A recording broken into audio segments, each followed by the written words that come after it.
हाँ जी, good morning. क्या पढ़ा था कल? अच्छा, बीकानेर में कौन से वंश का शासन था?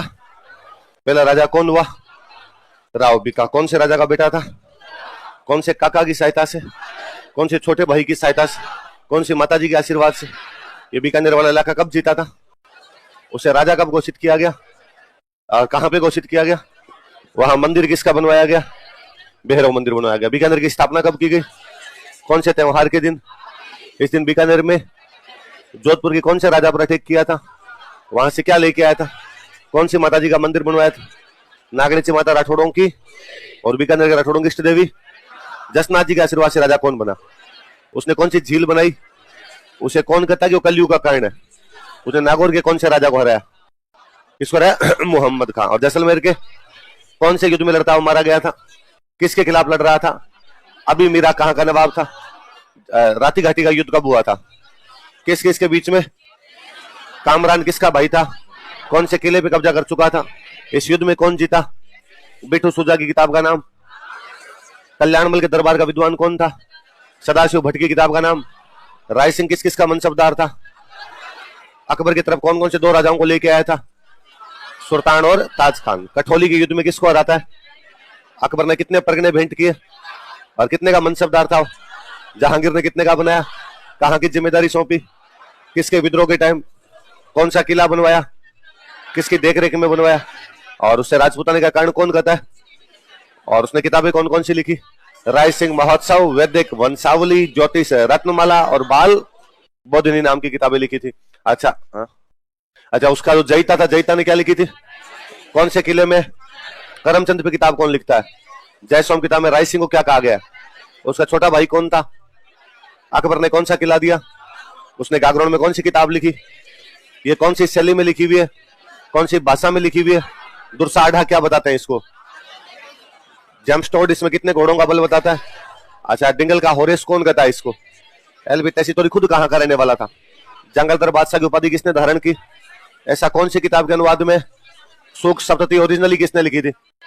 साहित्य कल्पद्रुम किसने लिखी? किसने लिखी? कर्ण। गंगाधर मैथिल की दो किताबें बताओ।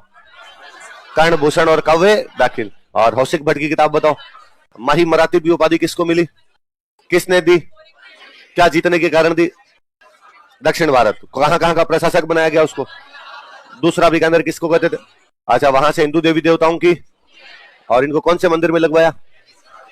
33 करोड़ देवी देवताओं की साड़ कहां पे? और जो बीकानेर वाला मंदिर है उसमें गणेश जी की मूर्ति, उसका नाम क्या है?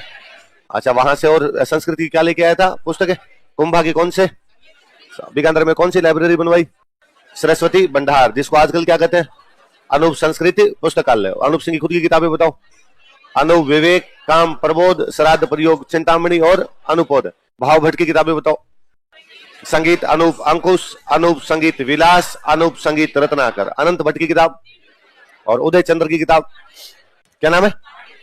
पांडित्य दर्पण। सूरज सिंह ने बटनेर पर आक्रमण किया कब? कौन से वार के दिन? इसलिए नाम बदल के। और कौन से किले से चांदी के गोले चलाए गए? कब चलाए गए? उस समय यहाँ का सामंत कौन था? मराठों की तरफ से 2 अटैक किसने किए थे? और ये अंग्रेजों के साथ संधि कब कर लेता है? राजस्थान की किन्हीं 2 रियासतों के बीच की अंतिम लड़ाई कौन सी थी? बासनपीर का युद्ध कब हुआ?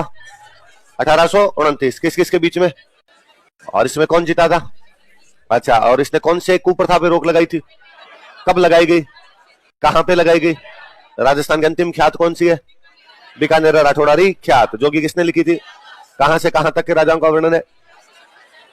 छपनिया काल किस साल पड़ा था? 1899। एक राजा ने सफलतापूर्वक प्रबंधन किया, कौन था? इसलिए अंग्रेजों ने क्या कहा? चीन में कौन सा विद्रोह दबाया? इसलिए अंग्रेजों ने क्या दिया? 1913 में बीकानेर में कौन सी सभा बनाई? प्रजा प्रतिनिधि सभा। उसकी ऊंटों की सेना क्या कहलाती थी? गंगा रिसाला कौन कौन से युद्धों में भाग लेके आई थी? फर्स्ट वर्ल्ड वॉर और सेकंड वर्ल्ड वॉर। कौन से विश्वविद्यालय को रुपए दिए थे? बीएचयू को। बीएचयू किसने बनवाया था और कब बनवाया गया था? इतनी बातें बड़ी। अच्छा, पेरिस लिखवा दिया क्या? पेरिस आंसर मुझे लिखवा दिया ना? सब ठीक है, आगे पढ़ते हैं।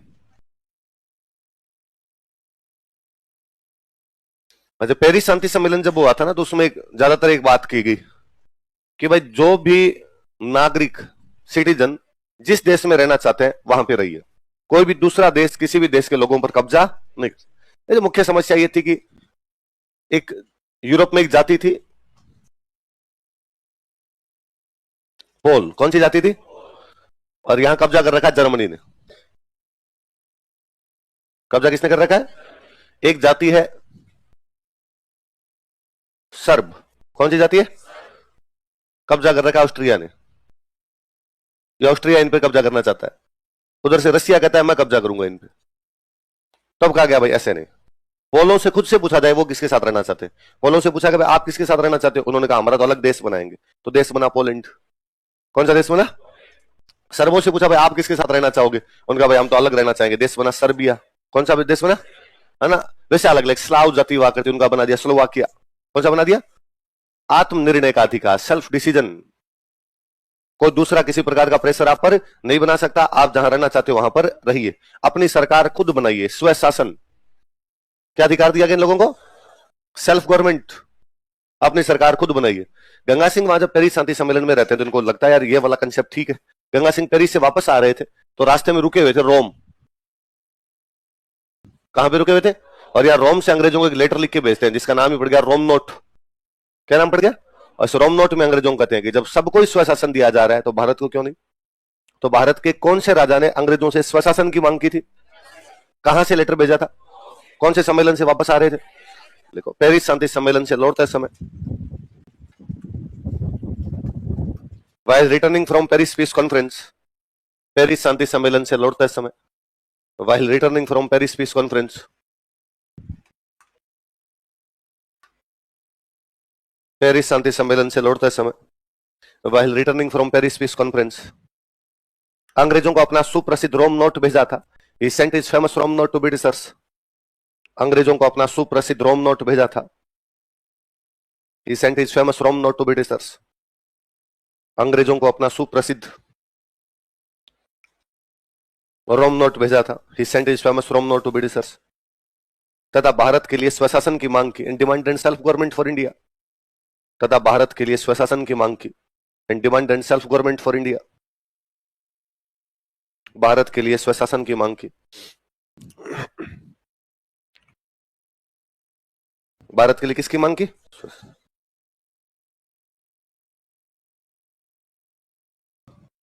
यूरोप वाले वो सच में मेच्योर लोग हैं। जैसे अपने यहां पर यह होता है कि चीन के साथ भारत की लड़ाई हो रही है, तो मान लो भारत में गवर्नमेंट है कांग्रेस की, किसकी गवर्नमेंट हो तो बीजेपी वाले टांग खिंचाई करेंगे, और यदि बीजेपी की गवर्नमेंट है तो कांग्रेस वाले टांग। इस बात से कोई मतलब नहीं होता कि हम दूसरे देश से लड़ रहे हैं तो एक बार आपस में लड़ना बंद कर दें, एक बार पूरा फोकस उस देश पे कर लिया जाए, आपस में तो यहीं बैठे बाद में लड़ लेंगे, नहीं। पर अपने वालों को तो मजा ही तभी आता है। ये वो एकदम राइट टाइम है जब आपस में एक दूसरे की पार्टी को डैमेज किया जा सके। गोरों का देश इस मामले में भला है, अंग्रेज वो भले लोग हैं। जब फर्स्ट वर्ल्ड वॉर हुआ था तो वहां की सारी पार्टियों ने मिलकर एक गवर्नमेंट बना ली, सारी पार्टियों ने मिलकर। आप ये मान लो कि आज मान लो चाइना के साथ युद्ध हो जाए और प्रधानमंत्री तो मोदी जी है, मोदी जी रहे, और कांग्रेस के भी 4 मंत्री बना ले। किसके 4 मंत्री बना ली जाए? कांग्रेस के भी 4 मंत्री बना लिए जाए कि भाई 4 मंत्री कांग्रेस के बना लो, 2 मंत्री बहुजन समाज पार्टी के बना लो, 1 मंत्री समाजवादी पार्टी के बना लो। पूरे देश की गवर्नमेंट एक होनी चाहिए। ऐसी गवर्नमेंट को बोलते हैं वहां पे वॉर कैबिनेट है। क्या बोलते हैं? वॉर के टाइम में जो कैबिनेट बनाएगी तो नाम क्या होगा उसका? War cabinet. तो अंग्रेजों ने जब फर्स्ट वर्ल्ड वॉर हुआ था तब अपने क्या बना लिया? एक वॉर कैबिनेट। तो अपने देश के जितने भी पार्टियां थी उन पार्टियों के सबके मेंबर ले लिए और एक सरकार बना ली, ताकि जो भी डिसीजन लिया जाए वो देश मिलजुल के ले रहा है। कोई ये ना कह सके फलानी पार्टी डिसीजन ले गई, डिसीजन सारे देश ने मिलकर लिया। वो जो मंत्री बनाए गए थे इंग्लैंड के अंदर, उनमें एक मंत्री गंगा सिंह थे, इंग्लैंड की गवर्नमेंट के मंत्री थे। एकमात्र नॉन व्हाइट मिनिस्टर, बाकी सारे तो गोरे थे। एकमात्र जो बिना गोरा काला आदमी यदि वहां का मिनिस्टर बनाया गया वो कौन थे? तो गंगा सिंह से अंग्रेजों को खूब अच्छे फर्स्ट वर्ल्ड वॉर के दौरान उनको लगा ये आदमी बहुत डंका है, और न केवल लड़ सकता है बल्कि अपने साथ बैठ भी सकता है, शांति समझौते कर सकता है, इंटेलिजेंट बंदा है। तो जब युद्ध खत्म हुआ, युद्ध खत्म होने के बाद में अपने यहाँ पे अंग्रेजों का एक गवर्नर जनरल हुआ करता, चेम्सफोर्ड। कौन है गवर्नर जनरल? गवर्नर जनरल है यहाँ पे लॉर्ड चेम्सफोर्ड। लॉर्ड चेम्सफोर्ड ने कहा कि यार सारे राजाओं का एक संगठन बनाते हैं, और इस संगठन का नाम रखा गया चैम्बर ऑफ प्रिंसेस। क्या नाम रखा गया? भाई भारत में राजा थे लगभग 550, तो उन्होंने कहा यार सारे राजा मिलजुल के एक संगठन बना लो, ताकि अंग्रेजों से बातचीत करनी पड़े तो अलग अलग राजा अलग अलग बात ना करे, सारे राजा मिलजुल के बात कर ले। और उस सारे राजाओं का जो चैम्बर बनाया गया उसका नाम क्या रखा गया? क्या नाम रखा गया? बनाने वाला गवर्नर जनरल कौन है? 1921 में। कब बनाया गया? आप सारे मान लो ये 550 राजा बैठे हो, आप सारे, आप लोगों का एक संगठन है, मिलजुल के डिसीजन लोगे, और डिसीजन लेके किसको बता दोगे? अंग्रेजों। इसमें 2 पोस्ट हुआ करती, एक तो बनता प्रेसिडेंट, क्या बनता? और एक बनता चांसलर। दो पोस्ट कौन कौन सी बताओ देखे? अच्छा, चैम्बर ऑफ प्रिंसेस किस किस के बीच में काम करेगा? राजा और अंग्रेज। तो एक तो अंग्रेज बना लो और एक क्या बना लो? राजा। तो का अध्यक्ष तो हमेशा कौन बनेगा? अंग्रेज। कौन सा अंग्रेज बनेगा? कि जो भारत का गवर्नर जनरल है वो अपने आप इसका अध्यक्ष है।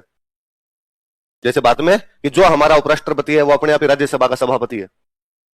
सीधा सिस्टम है कि राज्यसभा का सभापति कौन होगा ये सोचने की आवश्यकता नहीं, जो आपका उपराष्ट्रपति है वही क्या होगा? राज्यसभा का सभापति। वैसा वैसा जो भी भारत का गवर्नर जनरल होगा वो चैम्बर ऑफ प्रिंसेस का क्या हो जाएगा? अध्यक्ष। तो ये तो एक्स ऑफिशियो, इसमें तो कोई सोचने की आवश्यकता नहीं। चांसलर कौन बनेगा? राजा। राजाओं में से चेंज करते रहेंगे, 2-4 साल एक राजा को रख लिया, फिर दूसरे राजा को रख लिया, फिर तीसरे राजा को रख लिया। तो जब पहली बार ये बनाया गया तो सब, अब पहली बार अध्यक्ष किसको बनाया जाए? गंगा सिंह। कौन थे? पूरे भारत के राजाओं के पहले चांसलर किसी आदमी को बनाया गया। किसको बनाया गया? संगठन का नाम क्या है? किसने बनाया? कब बनाया? तो अध्यक्ष तो कौन होगा इसका? चैम्सफोर्ड। कौन होगा? जो भारत का गवर्नर जनरल है वो इसका क्या बन जाएगा? अध्यक्ष। तो वो तो हमेशा ही कौन हो जाएगा? आपका गवर्नर जनरल हो जाएगा। अभी चैम्सफोर्ड है, चैम्सफोर्ड। आगे रीडिंग आएगा तो रीडिंग, उसके बाद इरविन आएगा तो इरविन, और विलिंगटन आएगा तो विलिंगटन। और चांसलर राजाओं में से बनाया जाता था। पहला चांसलर जो बनाया गया था वो कौन था? याद रहेगी बात? देखो 1921 ईस्वी में, इन 1921 एडी, 1921 ईस्वी में 1921 AD governor general Lord Chelmsford ने, जी Lord Chelmsford, governor general Lord Chelmsford ने, जी Lord Chelmsford, governor general Lord Chelmsford ने चैम्बर ऑफ प्रिंसेस की स्थापना की थी। Established Chamber of Princes, Chamber of Princes की स्थापना की थी। Established Chamber of Princes, Chamber of Princes की स्थापना की थी। Established Chamber of Princes. तथा गंगा सिंह को इसका चांसलर बनाया गया था। And Ganga Singh was made it's chancellor. तथा गंगा सिंह को इसका चांसलर बनाया गया था। And Ganga Singh was made it's chancellor. Ganga Singh को इसका चांसलर बनाया गया था। Chancellor, not chairman. Ganga Singh को इसका क्या बनाया गया था? चांसलर। ठीक है भाई, अध्यक्ष तो हमेशा गवर्नर जनरल हो जाएगा। वो तो क्या याद करना है, ये चेंज होंगे हमेशा, ये चेंज होंगे। तो इसका पहला जो बनाया गया था चांसलर वो कौन बनाया गया था? गंगा सिंह। 5 साल इस पोस्ट पे रहे। कितने साल काम किया? 5 साल। 1921 से लेकर 1926। 26 में जब 5 साल खत्म हुए तो उन्होंने कहा भाई मैं रिजाइन करूंगा। तो अंग्रेजों ने मना किया कि यार क्यों रिजाइन कर रहे हो, और बन जाओ, आप ही बन जाओ वापस। उन्होंने नहीं यार, अब मेरे बीकानेर कोई काम है। क्या काम है ऐसा? अरे कोई जरूरी काम है, एक बार वो काम संभालूं, बाद में देखूंगा मैं। उधर जो दूसरे चांसलर बनाए गए वो बनाए गए पटियाला के महाराजा। कहां के महाराजा? महाराजा भूपेंद्र सिंह। क्या नाम था? ये आपने कभी पंजाब में पहले एक सीएम हुआ करते अमरिंदर सिंह, कैप्टन अमरिंदर सिंह, नाम सुना था? इनके दादाजी, कैप्टन अमरिंदर के दादाजी हुआ करते थे कैप्टन महाराजा भूपेंद्र सिंह। महाराजा भूपेंद्र सिंह इसके दूसरे चांसलर बनाए गए। तो महाराजा भूपेंद्र सिंह जब चांसलर बनने के बाद अपना भाषण देते हैं तो वापस कहते हैं कि गंगा सिंह जी इन सारे राजाओं को लेके आप भी साथ चल सकते हो, और प्लीज मैं तो अब भी रिजाइन दे दूंगा और आप वापस इस पोस्ट पे आ जाओ। पर उन्होंने कहा यार मेरे बीकानेर कोई काम है, बीकानेर में काम देखना है। तो ऐसा क्या बीकानेर में काम आ रखा था कि आपको देखना है? क्योंकि उसी साल वो राजस्थान की पहली नहर लेके आ रहे थे, गंग नहर। क्या लेके आ रहे थे? राजस्थान में सबसे पहले कोई नहर आई थी, तो नहर कौन सी थी? इस गंग नहर का जो इंजीनियर था उस इंजीनियर का नाम था कंवर सेन। जो इंजीनियर था उसका नाम क्या था? कंवर सेन नाम का इंजीनियर था। ये गंग नहर राजस्थान की पहली नहर है। ये नहर जब लेके आए थे तो इसका उद्घाटन कौन करे? तो अंग्रेजों के साथ में रिश्ते अच्छे थे, अंग्रेजों के गवर्नर जनरल को खुद को बुला लिया, तुम आ रहे उद्घाटन करने। तो उद्घाटन करने आया था लॉर्ड इरविन। कौन आया था उस समय? भारत का गवर्नर जनरल कौन था? Lord Irwin. तो उद्घाटन भी किससे करवाया गया? लॉर्ड इरविन से। अपने गंगानगर के अंदर एक जगह पड़ती है शिवपुरी हेड। कौन सी जगह? यहां पे उद्घाटन करवाया गया। तो उद्घाटन तो कहां पर करवाया गया? शिवपुरी हेड कहां पर था बताओ देखे? किसने उद्घाटन किया? कौन सी नहर का? जो कि कब लेके आए थे? जो कि राजस्थान की। और इसके इंजीनियर कौन हुआ करते? अच्छा, अपने कोई भी शुभ काम करते तो मंत्र बोलते, पंडित जी को बुलाते, यज्ञ वगैरह करवाते। साहब गंग नहर तो राजस्थान की पहली नहर है, नहर से सिंचाई होगी, इससे शुभ काम तो हो भी क्या सकता है? नया काम हो रहा था, तो नए काम की शुरुआत पंडित जी से करवाई जाए। साहब पंडित जी कौन बुलाया जाए? कि भारत में कोई ढंका पंडित तो वो बुलाया जाए। सबसे ढंके पंडित जी थे मदन मोहन मालवीय। कौन थे? तो गंगानगर में मंत्र कौन पढ़ रहे थे? चंदा लेके गए थे। चंदा लोगे तो मंत्र बोलने पड़ेंगे। तो इसके पुरोहित जी कौन थे? मदन मोहन माल। ये कभी गूगल सर्च करके एक फोटो देखना। एक फोटो है जिसमें खेत है, खेत में गंगा सिंह जी हल चला रहे हैं। कौन हल चला रहे हैं? पर राजा ने कहा कि पहला जो नहर की सिंचाई होगी तो पहला जो खेत होगा उसमें हल मैं खुद चलाऊंगा। पहले सबसे पहले मैं सिंचाई वो खेती करूंगा भाई, यहाँ पे बाद में लो कर लेना आपने। तो वो एक फॉर्मेलिटी है कि राजा के द्वारा वो करवाया जाए। वो ऐसा मान लो अपने फीता काटने जैसा कि दुकान है तो उसका फीता कौन काटेगा, तो वैसा। तो गंगा सिंह का भाई पहला हल मैं चलाऊंगा, तो वो खेत में हल चला रहे, बैल चल रहे हैं आगे, वो पीछे पीछे चल रहे हैं बैल के। एक आदमी बराबर खड़ा खड़ा मंत्र बोल रहा है, वो आदमी मदन मोहन मालवीय है। कौन सी नहर है, कौन लेके आए थे? तो या तो धरती पर गंगा नदी लेके आए थे राजा भागीरथ। कौन लेके आए थे? या राजस्थान में गंग नहर लेके आए थे गंगा सिंह जी, इसलिए गंगा सिंह जी का नाम पड़ गया राजस्थान का भागीरथ। क्या नाम पड़ गया ये तो पता होगा कि गंगा नदी को धरती पर लाने वाले कौन थे? राजा भागीरथ। तो इसे गंगा नदी को राजा भागीरथ लाए, वैसे गंगा सिंह जी गंग नहर लेके आए, इसलिए क्या कहा जाता है इनको राजस्थान का? कब आई थी? लिखो, स्टार लगा के लिखना। ये 2010 के प्री का क्वेश्चन था। 2010 के प्री में इस गंगा सिंह से 3 सवाल थे। एक सवाल ये कि छपनिया काल किस साल पड़ा था? 1899। एक सवाल ये कि बीएचयू के लिए रुपए राजस्थान के कौन से राजा ने दिए थे? एक सवाल ये कि गंग नहर किस साल लेके आए थे? 1927। लिखो 1927 ईस्वी में, इन 1927 एडी गंग नहर का निर्माण करवाया गया था। गंग कनाल वाज कंस्ट्रक्टेड। गंग नहर का निर्माण करवाया गया था। गंग कनाल वाज कंस्ट्रक्टेड। इसलिए गंगा सिंह को राजस्थान का भागीरथ कहा जाता है। So Ganga Singh is known as Bhagirath of Rajasthan. इसलिए गंगा सिंह को राजस्थान का भागीरथ कहा जाता है। So Ganga Singh is known as Bhagirath of Rajasthan. Ganga Singh को राजस्थान का भागीरथ कहा जाता है। Ganga Singh is known as Bhagirath of Rajasthan.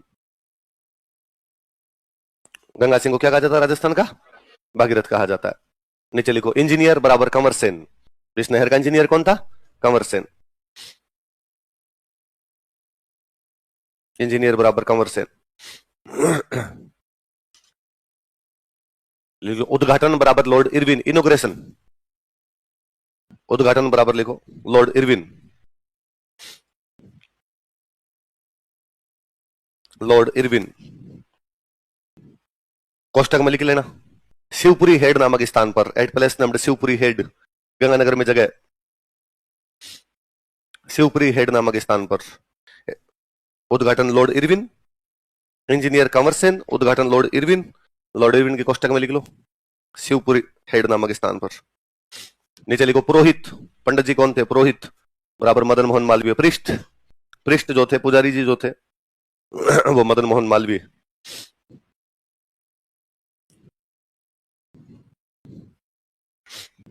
पृष्ठ कौन थे इसके? मदन मोहन। हुआ क्या था? छपनिया अकाल पड़ा जिस साल, तो छपनिया अकाल क्यों पड़ा? क्योंकि बरसात नहीं हुई।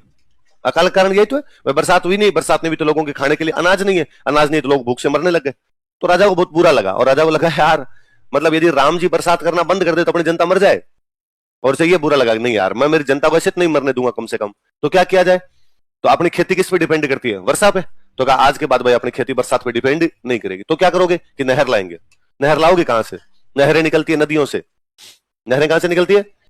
बीकानेर पूरा ऐसा स्टेट था जिसमें एक भी नदी नहीं। बीकानेर पूरा ऐसा स्टेट था जिसमें एक भी नदी, किसी टाइम में एक नदी निकला करती थी यहां से, घग्गर। कौन सी नदी निकलती?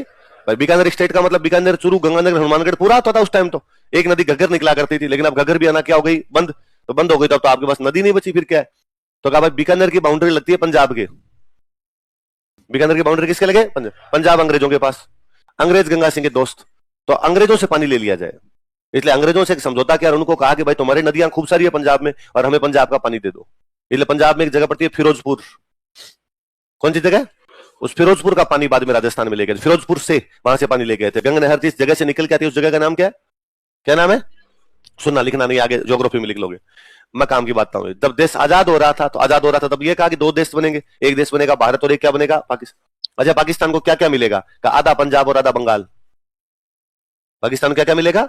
आधा पंजाब और आधा बंगाल। एक तो इधर वाला हिस्सा देंगे पाकिस्तान को, एक उधर वाला हिस्सा देंगे। पंजाब वाले हिस्से को बोलते थे पश्चिमी पाकिस्तान और बंगाल वाले हिस्से को बोलते थे पूर्वी पाकिस्तान, और पूर्वी पाकिस्तान अलग होकर बाद बन गया बांग्लादेश। ये तो कहानी। अच्छा, जब पंजाब वाला हिस्सा उधर दे रहे थे, पश्चिमी पाकिस्तान दे रहे थे, तो फिरोजपुर जहां से कौन सी नहर निकल के लाते हम, ये उधर जा रही थी। इधर गंगा सिंह की डेथ हो गई 43 में। गंगा सिंह के बेटे राजा बने हुए थे शार्दुल सिंह। कौन राजा बने हुए?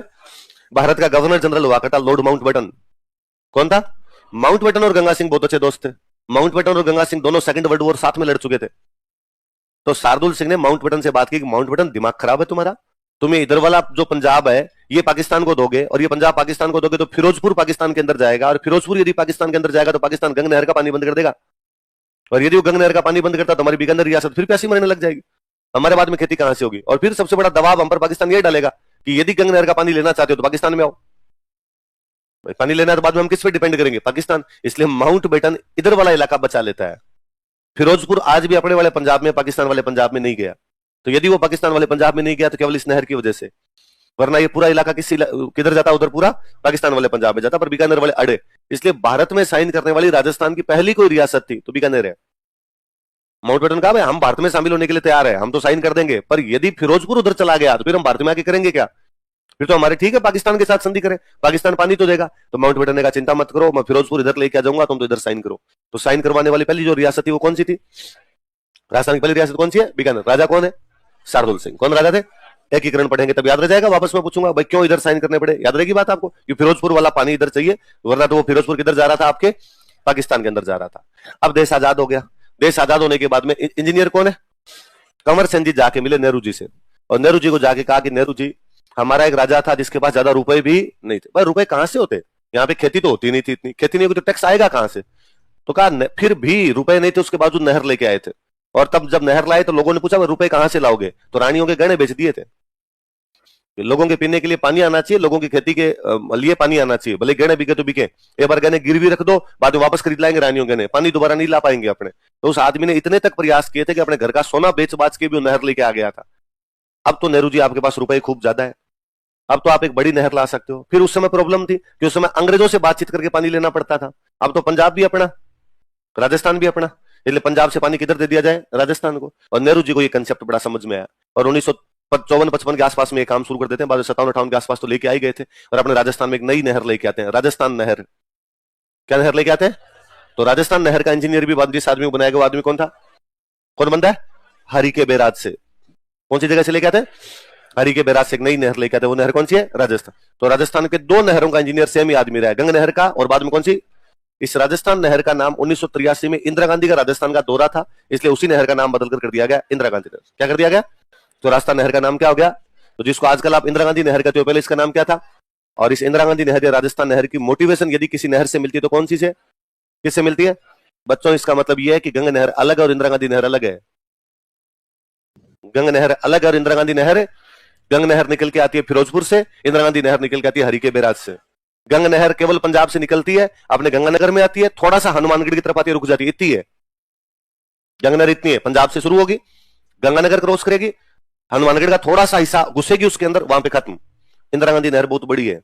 इंदिरा गांधी नहर पंजाब से पूरा राजस्थान आएगी और पूरा उधर बॉर्डर इलाका पूरा देगी, वो जैसलमेर तक वहां तक पहुंचेगी। तो इंदिरा गांधी नहर अलग है और गंग नहर, ये मैं इसलिए बताता हूं कि व्हाट्सएप पर अक्सर लोग ऐसे मैसेज करते रहते हैं, देखिए कांग्रेस की काली करतूत, बदल दिया राजा की बनाई हुई एक नहर का नाम।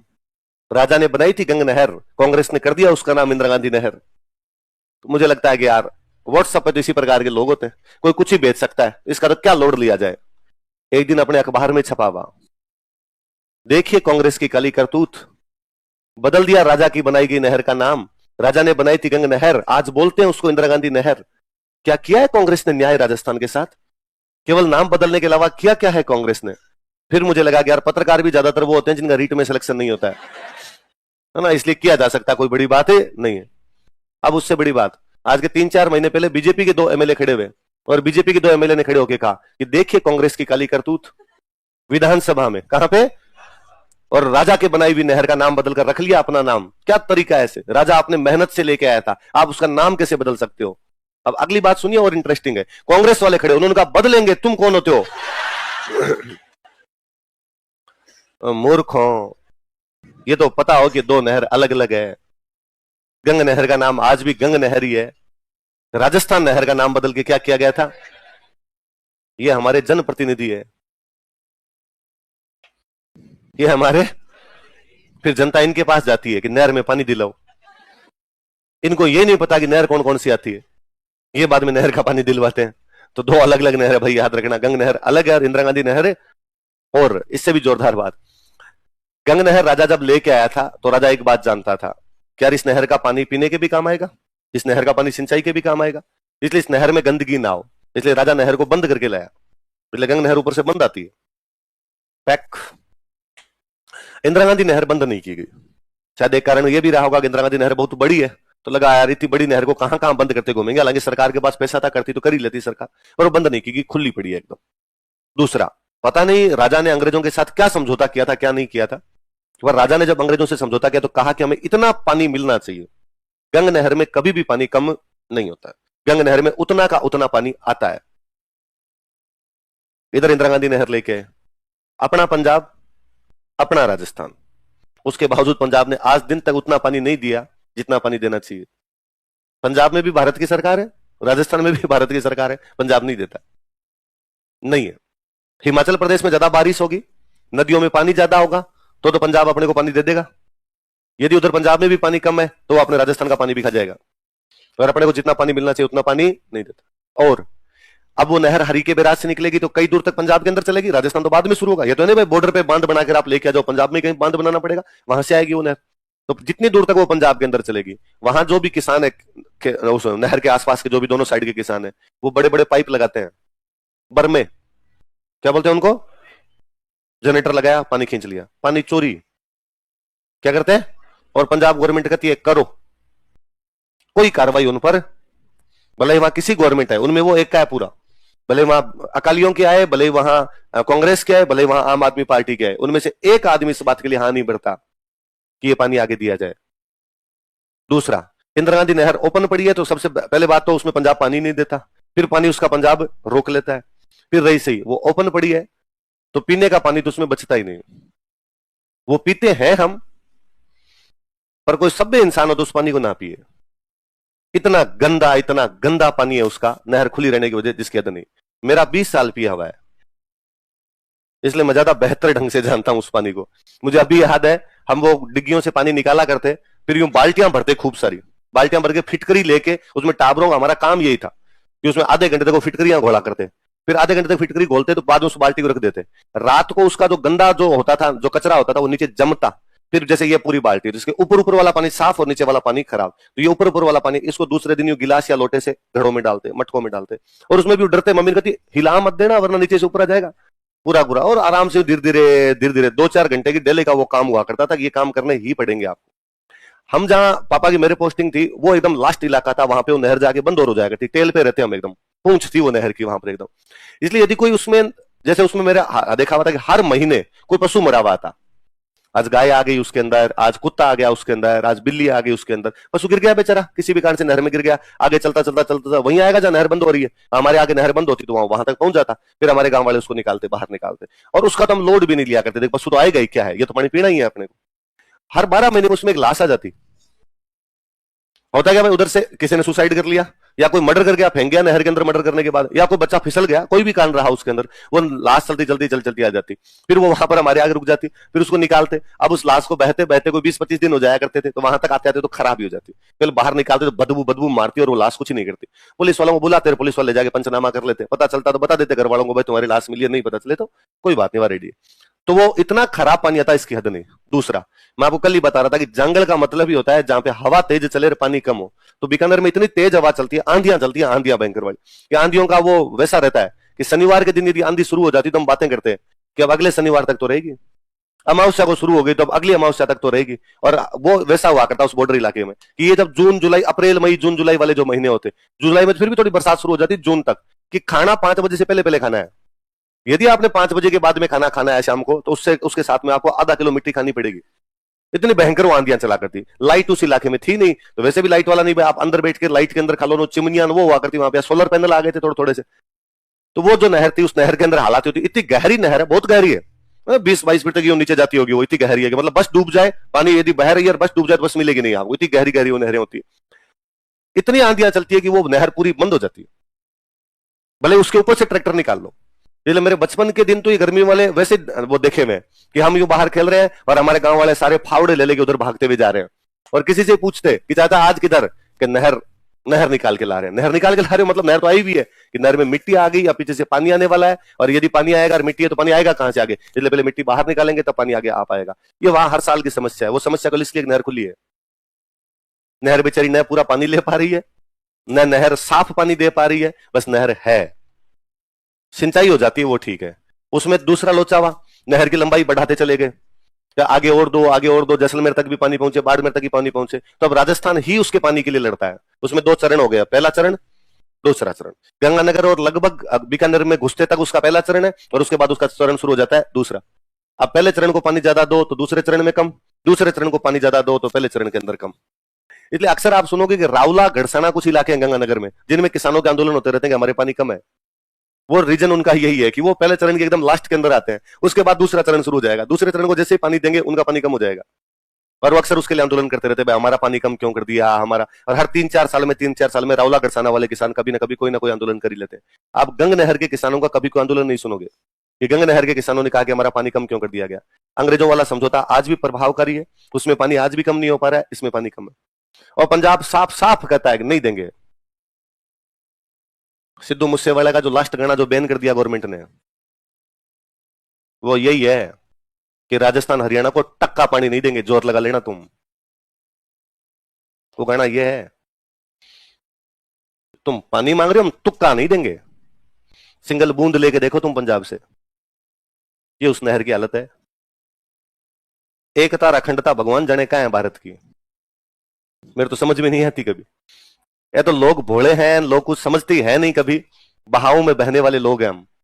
रावला, गढ़साना के किसानों ने आंदोलन किया कि पानी कम है, पानी कम है। गवर्नमेंट ने उनकी बात मानी और गवर्नमेंट ने कहा कि तुम्हें हम पूरा पानी देंगे।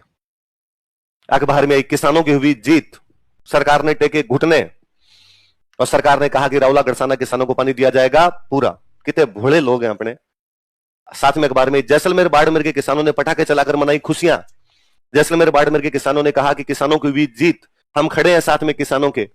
तब किसी नेता ने जाके जैसलमेर, बाड़मेर वालों को समझाया कि उनकी जीत का मतलब है तुम्हारे पानी कम। वो ये मांग कर रहे थे, तुम्हें पता है रावला, गढ़साना वालों की मांग क्या थी? उनकी मांग थी जैसलमेर, बाड़मेर को पानी कम दो और हमें पानी ज्यादा दो। उनकी जीत हुई है, इसका मतलब तुम्हारे पानी कम आएगा और उनके। अच्छा ये हो रहा है क्या? हमने जो तय पटा था किसानों की हुई, तुमने पटाखे छोड़ लिए। तो हम कौन सी चीजों में कैसे बहते हैं वो जानते ही नहीं है। चल रहा है यूं, लोरा लपा चल रहा होता है और हम उसके अंदर बह रहे होते हैं। बाकी 100 बातों की एक बात ये पक्का याद रखना, नहर दो है, दो अलग अलग है। गंग नहर अलग है, इंदिरा गांधी नहर। तो प्लीज आपके पास कभी कोई व्हाट्सएप फॉरवर्ड आए, देखिए कांग्रेस की काली करतूत, तो आप मन ही मन सोचना कि देख ली मैंने, तो तेरी भी देख ली और कांग्रेस की भी देख ली, बुंगल पढ़ ले थोड़ा। तो हाँ, तो मेरा तो खुद इन नेताओं को कई बार जी करता है कि इनको की क्लास में बैठो रहे तुम। आगे लिखो। तो 27 में कौन सी नहर लेके आए थे? एक कभी आपने नाम सुना, गोलमेज सम्मेलन।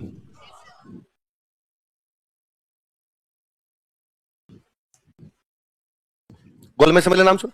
गोलमेज के चारों तरफ बैठ के बात करते, इसलिए नाम क्या हो गया? 3 वे, 30, 31 और 32 लंदन में। तीनों कहां पर वे? क्यों वे? भारत में शासन कैसा होना चाहिए इस पे बात करने के लिए, भारत का रूल कैसा हो इस पे बातचीत करने के लिए लंदन में 3 सम्मेलन बुलाए गए। गोलमेज के चारों तरफ बैठ के बात करते, इसलिए क्या बोलते हैं उनको? अंग्रेजी में नाम है उनका राउंड टेबल कॉन्फ्रेंस। अंग्रेजों के अंग्रेजी में नाम होते, उस राउंड टेबल का अपने वालों ने कर लिया गोलमेज, कि राउंड का गोल और टेबल का मेज, तो अपने वालों कॉन्फ्रेंस का सम्मेलन गोलमेज सम्मेलन। बाकी वो नाम है राउंड टेबल कॉन्फ्रेंस। क्या नाम उनका? Round table. कितनी बुलाई गई, किस लिए बुलाई गई? भारत में राज कैसा होना चाहिए ये डिस्कस कहां पे किया जा रहा है? बैठ के लंदन के अंदर। तो भारत से नेताओं को कहा भाई आओ। पहला गोलमेज सम्मेलन कब हुआ? दूसरा, तीसरा। इसमें भारत से राजाओं में से कोई एक आदमी जो तीनों के अंदर गया था, वो गंगा सिंह। तीनों में गया था, वो कौन है? लिखो। तीनों गोलमेज सम्मेलन में भाग लिया था। He participated in all 3 round table conferences. तीनों गोलमेज सम्मेलन में भाग लिया था। He participated in all 3 round table conferences. तीनों गोलमेज सम्मेलन में भाग लिया था। He participated in all 3 round table conferences. किसने भाग लिया? गंगा। कब कब हुए तीनों? लिख लो, तीनों के सन लिख लेना।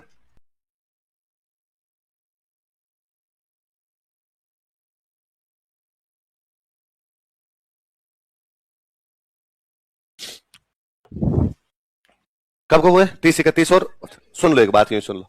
आप आगे मॉडर्न इंडिया पढ़ोगे तब आप पढ़ोगे कि गांधी जी ने एक ही गोलमेज सम्मेलन में भाग लिया था। 31 कौन सा में लिया था?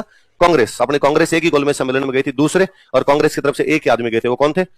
हुआ क्या था भाई, 30 में गांधी जी का आंदोलन शुरू कर देते हैं अपने। मार्च के आसपास गांधी जी अपना एक आंदोलन शुरू कर देते हैं, सविनय अवज्ञा आंदोलन। क्या शुरू कर देते हैं? सिविल डिसोबीडियंस मूवमेंट, सविनय अवज्ञा आंदोलन। किसी को याद हो थोड़ा बहुत दांडी मार्च? तो दांडी मार्च शुरू कर लिया था गांधी जी ने 12 मार्च से, और जैसे दांडी मार्च शुरू होता है आंदोलन शुरू हो गया। ये गोलमेज सम्मेलन हुए सारे नवंबर दिसंबर। ये कब होता है? मार्च में गांधी जी ने आंदोलन शुरू किया, उसी साल 1930 में नवंबर के अंदर क्या होना है? पहला गोलमेज सम्मेलन। गांधी जी को इरविन, गवर्नर जनरल कौन है अपना यहाँ का? इरविन ने गांधी जी को कहा, भाई गांधी जी यहाँ आंदोलन करने से क्या होगा, लंदन जाओ, लंदन में मीटिंग हो रही है, भाग लो। पर गांधी जी ने मना कर दिया। जिनका ना साडा हक, तुम आके बात करोगे, भाई नहीं जाएगा उधर। तो गांधी जी पहले गोलमेज सम्मेलन में गए नहीं। तब आ गया 31, गांधी जी तो आंदोलन चलाए जा रहे हैं अपना, और 31 के अंदर वापस गोलमेज सम्मेलन होना है नवंबर के अंदर। इसलिए इरविन ने वापस गांधी जी को कहा कि गांधी जी देख लो यार, क्यों पंगे ले रहे हो यहाँ पे, और यहाँ आंदोलन करने से कुछ नहीं मिलेगा। मैं लिख के देता हूं कि तुम्हें लगता है कि यहाँ आंदोलन करने से देश को आजादी मिल जाएगी, तो लेके देख लो तुम। इससे अच्छा है तुम वहां जाओ, वहां जाके ब्रिटेन के प्रधानमंत्री से बात करोगे मैं आजादी दो, और वो कहेंगे आजादी देनी है, तो मैं तो कल चला जाऊंगा, मेरे पास थोड़ी पड़ी आजादी, ब्रिटेन की गवर्नमेंट के पास है। पर बापू जिद्दी आदमी था, बापू ने कहा मैं नहीं जा रहा। तो इरविन को लगा यार कोई आदमी जो इसको समझा सके। तो बाद में गांधी जी के एक दोस्त को भेजा गया जो इरविन का भी दोस्त था, कि जाके समझा इस आदमी को। वो दोस्त गंगा सिंह है। वो दोस्त कौन है? तो बापू तैयार हुए। तो एक ही गोलमेज सम्मेलन में बापू ने भाग लिया था। वो गोलमेज सम्मेलन कौन सा? तो बापू गंगा सिंह के खूब अच्छे दोस्त थे, और बापू का एक स्टेटमेंट ही है कि यदि कभी मुझे अंग्रेजों के भारत से बाहर रहना पड़ा, भारत में दो भारत थे, एक अंग्रेजों का भारत और एक राजाओं का भारत, यदि मुझे अंग्रेजों के भारत से बाहर रहना पड़ा और राजाओं के भारत में रहना पड़ा, तो मैं बीकानेर जाके बसना पसंद करूंगा। कहां जाके बसना पसंद करूंगा? तो भाई पूछा भाई लोगों ने, भाई बीकानेर क्यों और किसी जगह क्यों नहीं? कहा बीकानेर में दो अच्छी बात है, एक तो हिंदू मुस्लिम समस्या नहीं है, सारे लोग मिलजुल के रह लेते हैं, धार्मिक आधार पर किसी प्रकार का भेदभाव, और दूसरी बात बीकानेर की कानून व्यवस्था बहुत अच्छी है। राजा ने लॉ एंड ऑर्डर जो है वो बहुत ढंग से क्या कर रखा है? मेंटेन कर रखा है। कानून व्यवस्था में कोई भी कमी वहां पर, और कानून व्यवस्था की तो अब भी खूब लोग बात करेंगे। आपको उन चारों जिलों में बीकानेर, चूरू, गंगानगर, हनुमानगढ़ का कोई थोड़ा सा पुराना आदमी मिल जाए, उससे आप गंगा सिंह के बारे में नॉर्मली पूछ लो, मुझे आज दिन तक इस आदमी के बारे में नेगेटिव कमेंट नहीं मिला कि कोई एक आदमी आके कहते गंगा सिंह ने ये बुरा काम किया। तो तमाम लोग जो तारीफ करते हुए मिलेंगे, अरे भाई गंगा सिंह जैसा तो किसी का राज ही नहीं हुआ था। तो वो एक कहानी किस्सा भी है कि एक बार बीकानेर के अंदर कोई एक बंदा था, जुलाहा था। जुलाहा, जुलाहा समझते हो? कपड़े का काम करता, कपड़ा बुनने वाली एक जाति होती है, इस जाति का नाम क्या था? जुलाहा। एक जुलाहे की वाइफ का किडनैप हो गया, तो बेचारा वो पुलिस के अंदर गया, पुलिस को जाकर कंप्लेन दर्ज करो, मेरी वाइफ का किडनैप हो गया, और पुलिस ने ट्रका दिया उसको। वो 2 दिन गया, लेकिन 2 दिन तक पुलिस को एक्शन नहीं ले रही। तो तीसरे दिन गंगा सिंह जी के दरबार में पेश हो गया, और राजा महाराजा सुबह सुबह अपना दरबार लगाते, उसने राजा को जाके सुना दी, 4 डायलॉग सुना दी। उसने, राजा किस बात का न्याय, किस बात का शासन, मेरी वाइफ को किडनैप पे 2 दिन हो गए और तुम्हारी पुलिस उस पर एक्शन भी नहीं ले रही है। उस समय बीकानेर का जो पुलिस कमिश्नर हुआ करता, वो अंग्रेज था। खूब अंग्रेज अपने नौकरी करते हैं यहाँ पे, तो पुलिस कमिश्नर अंग्रेज था। तो कहा, राजा ने कहा कि उस कमिश्नर साहब को बुला के लाओ। कमिश्नर साहब बुला के, कमिश्नर साहब ये क्या है, बंदे की वाइफ का किडनैप हुआ 2 दिन पहले, पुलिस ने कोई एक्शन नहीं लिया। और कमिश्नर ने कहा कि सर अब हम लेंगे। कि अब तो क्या लोगे क्या नहीं लोगे, मेरी सुनो, अगले 24 घंटे में इसकी वाइफ इसके पास आ जानी चाहिए, वरना आप वाली इसको दूंगा। 24 छोड़ो, 12 घंटे में ले आए थे कमिश्नर साहब, कहां से ढूंढ के लाए, पर जुलाहे को उसकी पत्नी ला के दी। तो मुझे कई बार लगता है कि जुलाहे ने तो सोचा होगा कि नहीं मिले तो ठीक है, जुलाहे लगा ये एक्सचेंज ऑफर जो दिया है ना इस बार, ये वाला थोड़ा और ठीक रहेगा।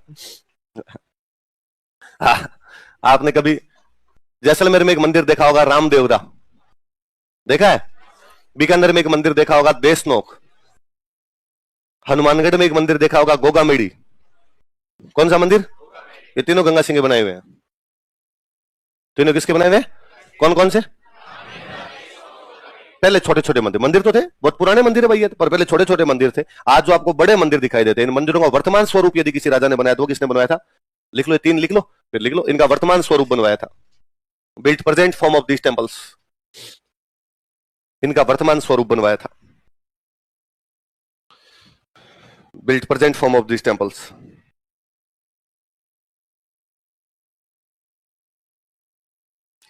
वर्साई की संधि पे साइन कल मैंने समझाया तो था, कल नहीं बताई थी वर्साई की संधि की बातें?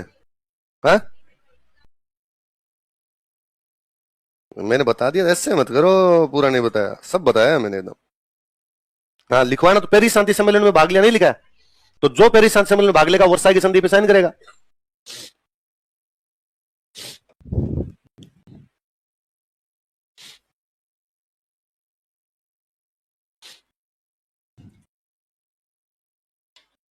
उतार लिया।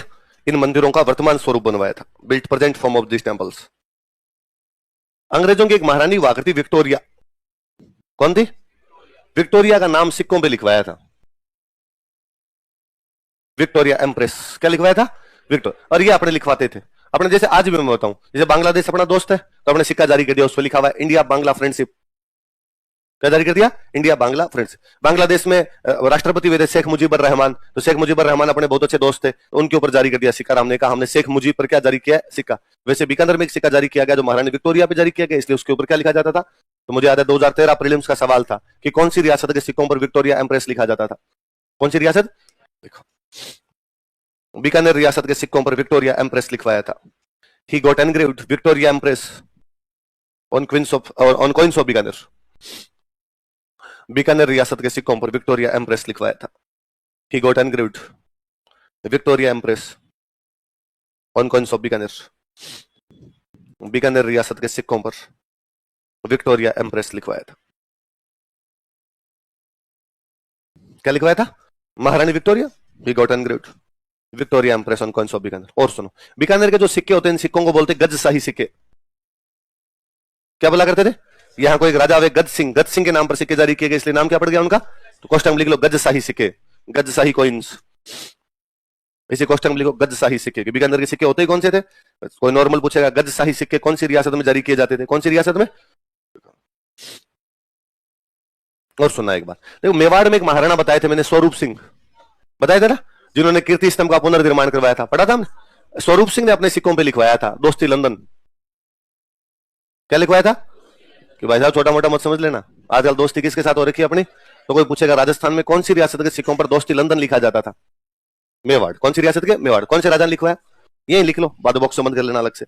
महाराणा स्वरूप सिंह ने, महाराणा स्वरूप सिंह, महाराणा स्वरूप सिंह ने, महाराणा स्वरूप सिंह, महाराणा स्वरूप सिंह ने मेवाड़ के सिक्कों पर दोस्ती लंदन लिखवाया था। Got engraved friendship London on coins of Mewar. Mewar के सिक्कों पर दोस्ती लंदन लिखवाया था। Got engraved friendship London on coins of Mewar. Mewar के सिक्कों पर दोस्ती लंदन लिखवाया था। Got engraved coin friendship London on coins of Mewar. इसी में रुकना एक बार।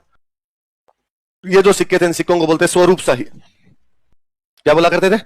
अब दोनों बात याद रखनी है। बीकानेर में कौन से सिक्के चलते थे? गजशाही। और मेवाड़ में कौन से चलते? स्वरूप शाही। तो कोष्टक में स्वरूप शाही लिख के पूरे को बॉक्स में बंद कर दो। इस लाइन के कोष्टक में लिख लो स्वरूप शाही और पूरी लाइन को बॉक्स में बंद कर दो।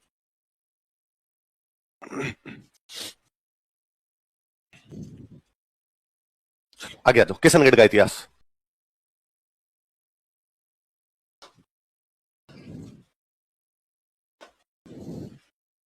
किशनगढ़ का इतिहास।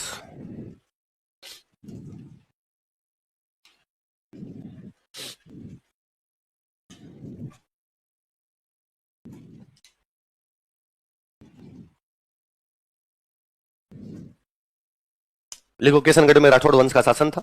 Rathore dynasty ruled over Kishangarh. Kishangarh में राठौड़ वंश का शासन था। Rathore dynasty ruled over Kishangarh.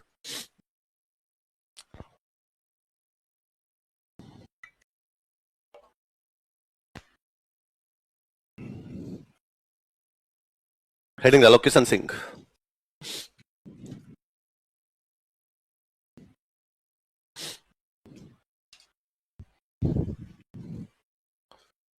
यह मारवाड़ के मोटा राजा उदय सिंह का बेटा था। ही वॉज सन ऑफ मोटा राजा उदय सिंह ऑफ मारवाड़। पढ़ा था मोटा राजा उदय सिंह? तो यह मारवाड़ के मोटा राजा उदय सिंह का बेटा था। ही वॉज सन ऑफ मोटा राजा उदय सिंह ऑफ मारवाड़।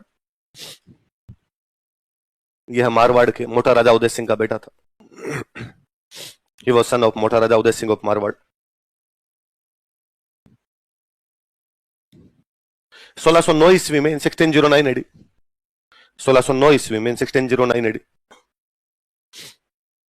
मुगल बादशाह जहांगीर के शासनकाल में, during regime of Mughal emperor Jahangir, Mughal बादशाह जहांगीर के शासनकाल में, during regime of Mughal emperor Jahangir,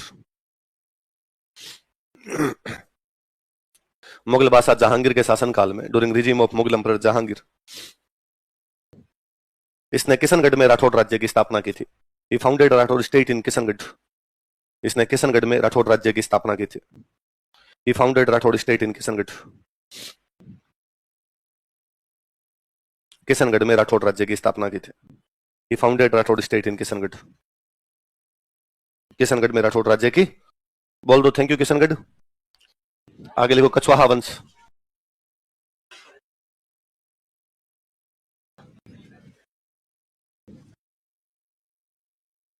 last है, लास्ट डायनेस्टी है, पढ़ लिए सारे, चौहान, परमार, प्रतिहार, गोहिल, राठौड़, लास्ट पढ़ लो।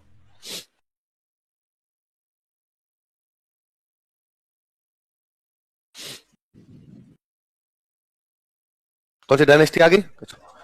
भगवान राम के बेटे हुए कुश, राम के बेटे कौन हुए?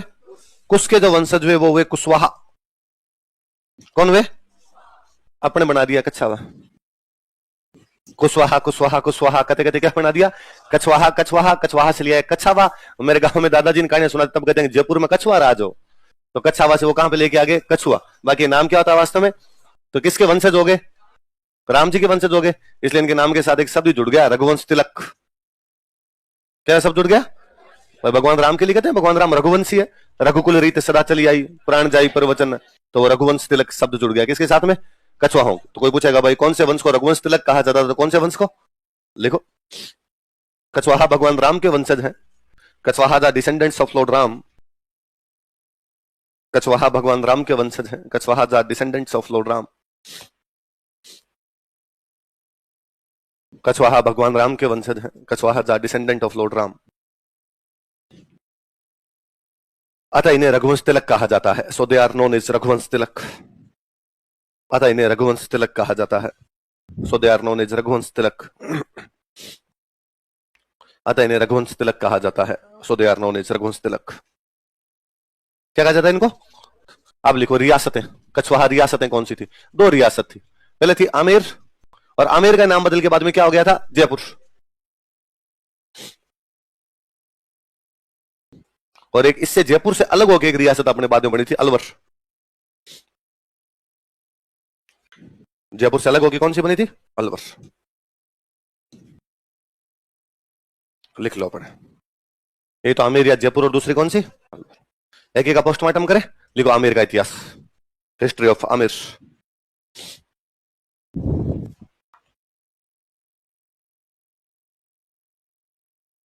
एक लाइन तो चिपकाओ वापस अपने।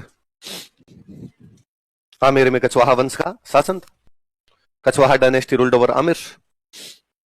पहले तो रियासतों के नाम लिख लो, कौन कौन सी दो रियासतें बताओ दोबारा? आमेर और अलवर। आमेर का नाम ही बदल के बाद में क्या हुआ था? जयपुर।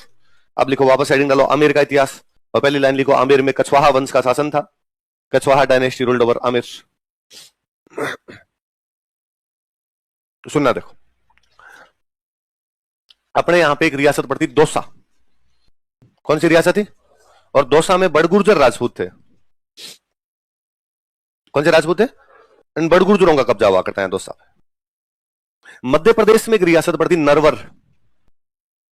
कौन सी रियासत थी? नरवर का एक बंदा था, इस बंदे का नाम था दुल्हे राय। क्या नाम था? कहां का बंदा है? नरवर कहां पे पड़ता है? मध्य प्रदेश। कहां पड़ता है? मध्य प्रदेश। इसका ससुराल अपने यहां दौसा के पास में होता, बंदीकुई। बंदीकुई वाला इलाका है, यहां इसका ससुराल चौहानों के, यहां चौहान रहते थे, उन चौहानों के इसका ससुराल। एमपी का बंदा है, ससुराल या बंदीकुई वाले चौहानों के। इन चौहानों के और दौसा वाले बड़गुर्जरों के बीच में आपस में बनती, पड़ोस में रहेंगे तो लड़ेंगे आपस के अंदर। तो एक बार इन चौहानों ने अपने इस जवाई को कहा, ये जवाई सा, ये बड़गुर्जर हमें तंग करते रहते हैं, थोड़ा इनको देख लो। जवाई साहब लगा ससुराल वालों ने पहली बार कोई काम दिया, ये अभी काम नहीं आया, फिर मतलब क्या जवाई होने का। ये नरवर से हमला करता है, इन बड़गुर्जरों को हरा के दौसा पे कब्जा कर लेता है।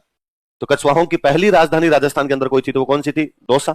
वो पहला बंदा जो कछवाहों का यहां पर आया था, वो बंदा कौन था? दुल्हे राय। वो कहां से आया था? कहां से आया था? यह 1137 की बात है। किस साल की बात है? लिखो दुल्हे राय, पहले बंदे का नाम लिखो, दुल्हे राय।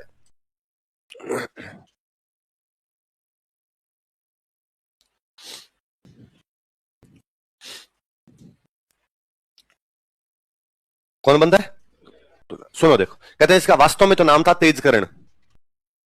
क्या नाम था? लिखो वास्तविक नाम तेजकरण, एक्चुअल नेम, वास्तविक नाम तेजकरण, एक्चुअल नेम तेजकरण। वास्तविक नाम क्या था? किसका? क्या नाम था वास्तव में? कहते हैं नाम तो तेजकरण था, पर गोरा बहुत ज्यादा था, और गांव में ज्यादा गोरा होता उसको कहते हैं दौड़ियो। क्या कहते हैं? तो कई दिन तो कहा दौड़ियो दौड़ियो, फिर राजा बन गया, दौड़ा राय। क्या कहना शुरू कर दिया? और दौड़ा राय दौड़ा राय दौड़ा राय से थोड़ा स्टाइलिश वार क्या हो गया, थोड़ा दूल्हे की तरह बन ठन के रहता होगा, है ना, अलग ही स्वेग रखता होगा बंदा, अपना नाम क्या हो गया? दूल्हे। जबकि वास्तव में नाम क्या था? तेज। लिखो 1137 ईस्वी में, इन 1137 एडी, 1137 ईस्वी में, इन 1137 एडी। यह है नरवर से राजस्थान आया था। He came to Rajasthan from Narwar. Narwar कहां पड़ता है? एमपी। यह नरवर से राजस्थान आया था। He came to Rajasthan from Narwar. यह नरवर से राजस्थान आया था। अगली लाइन लिखो। इसने बड़गुर्जरों को हराकर दौसा पर अधिकार कर लिया। He defeated Badgujars and captured Dausa. इसने बड़गुर्जरों को हराकर दौसा पर अधिकार कर लिया। He defeated Badgujars and captured Dausa. इसने बड़गुर्जरों को हराकर दौसा पर अधिकार कर लिया। He defeated Badgujars and captured Dausa. नीचे एक लाइन में स्टार लगा के लिखो। दौसा कछवाहों की पहली राजधानी थी। Dausa was first capital of Kachhwahas. Dausa कछवाहों की पहली राजधानी थी। Dausa was first capital of Kachhwahas. Dausa कछवाहों की पहली राजधानी थी। Dausa was first capital of Kachhwahas. थोड़े दिनों बाद साम्राज्य का विस्तार करता है। अपने जयपुर में एक जगह पड़ती है रामगढ़। कौन सी जगह? यहां आसपास में मीणा जमींदार हुआ करते। इन मीणाओं को हराकर कहां पर कब्जा करता है?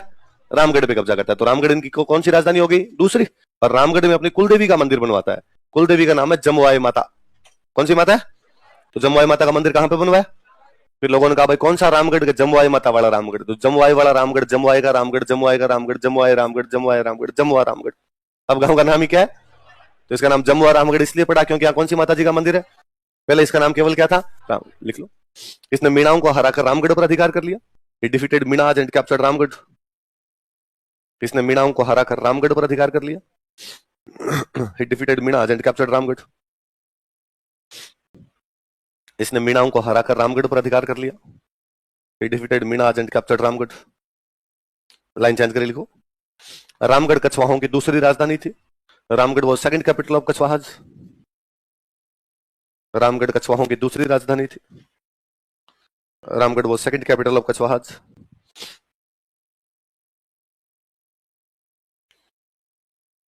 नीचे स्टार लगा वापस लिखो। रामगढ़ में अपनी कुल देवी जमुआई माता का मंदिर बनवाया। He built temple of his client that is जमुआई माता at रामगढ़। रामगढ़ में अपनी कुल देवी जमुआई माता का मंदिर बनवाया। He built temple of his client that is जमुआई माता at रामगढ़। रामगढ़ में अपनी कुल देवी जमुआई माता का मंदिर बनवाया। He built temple of his client that is जमुआई माता at रामगढ़। रामगढ़ में अपनी कुल देवी जमुआई माता का। अगला राजा लिखो काखिल देव।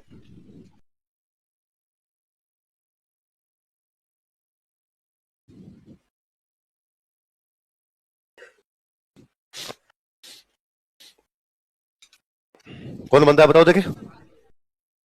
1207 के आसपास में ये फिर यहाँ आमेर के आसपास में मीणा जमींदार हुआ करते थे। उनको हरा के आमेर पर कब्जा कर लेता है। कहां कब्जा कर लेता है?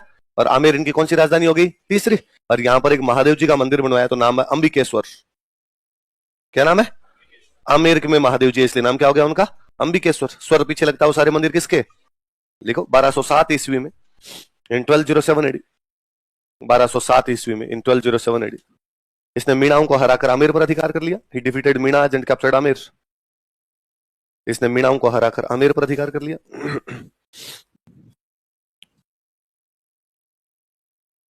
He defeated Meenas and captured Amer. इसने मीणाओं को हराकर आमेर पर अधिकार कर लिया। लिखो आमेर कछवाहों की तीसरी राजधानी थी।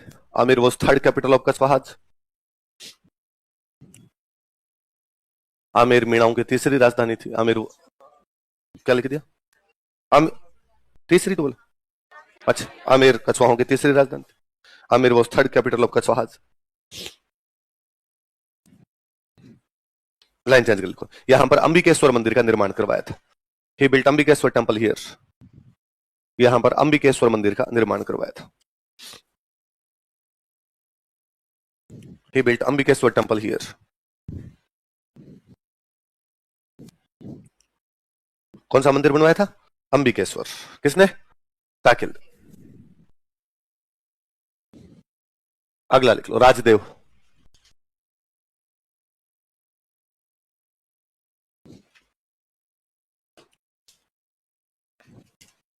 कौन अगला राजा? ये आमेर के अंदर एक महल बनवाता है कदमी। कौन सा महल बनवाता है? और बाद में एक रिवाज ही था कि यहाँ पे जितने राजा बनते थे उनका राज तिलक यदि कहीं पर किया जाता तो कौन से महल में, लिख लो। इसने आमेर में कदमी महल का निर्माण करवाया। ही बिल्ट कदमी पैलेस एट आमेर। इसने आमेर में कदमी महल का निर्माण करवाया। ही बिल्ट कदमी पैलेस एट आमेर। इसने आमेर में कदमी महल का निर्माण करवाया। ही बिल्ट कदमी पैलेस एट आमेर। यहां पर आमेर के राजाओं का राज तिलक किया जाता था। Coronation of Kings of Amer was conducted here. यहां पर आमेर के राजाओं का राज तिलक किया जाता था। Coronation of Kings of Amer was conducted here. यहां पर आमेर के राजाओं का राज तिलक किया जाता था। Coronation of Kings of Amer was conducted here. अगला राजा लिखो बहरमल।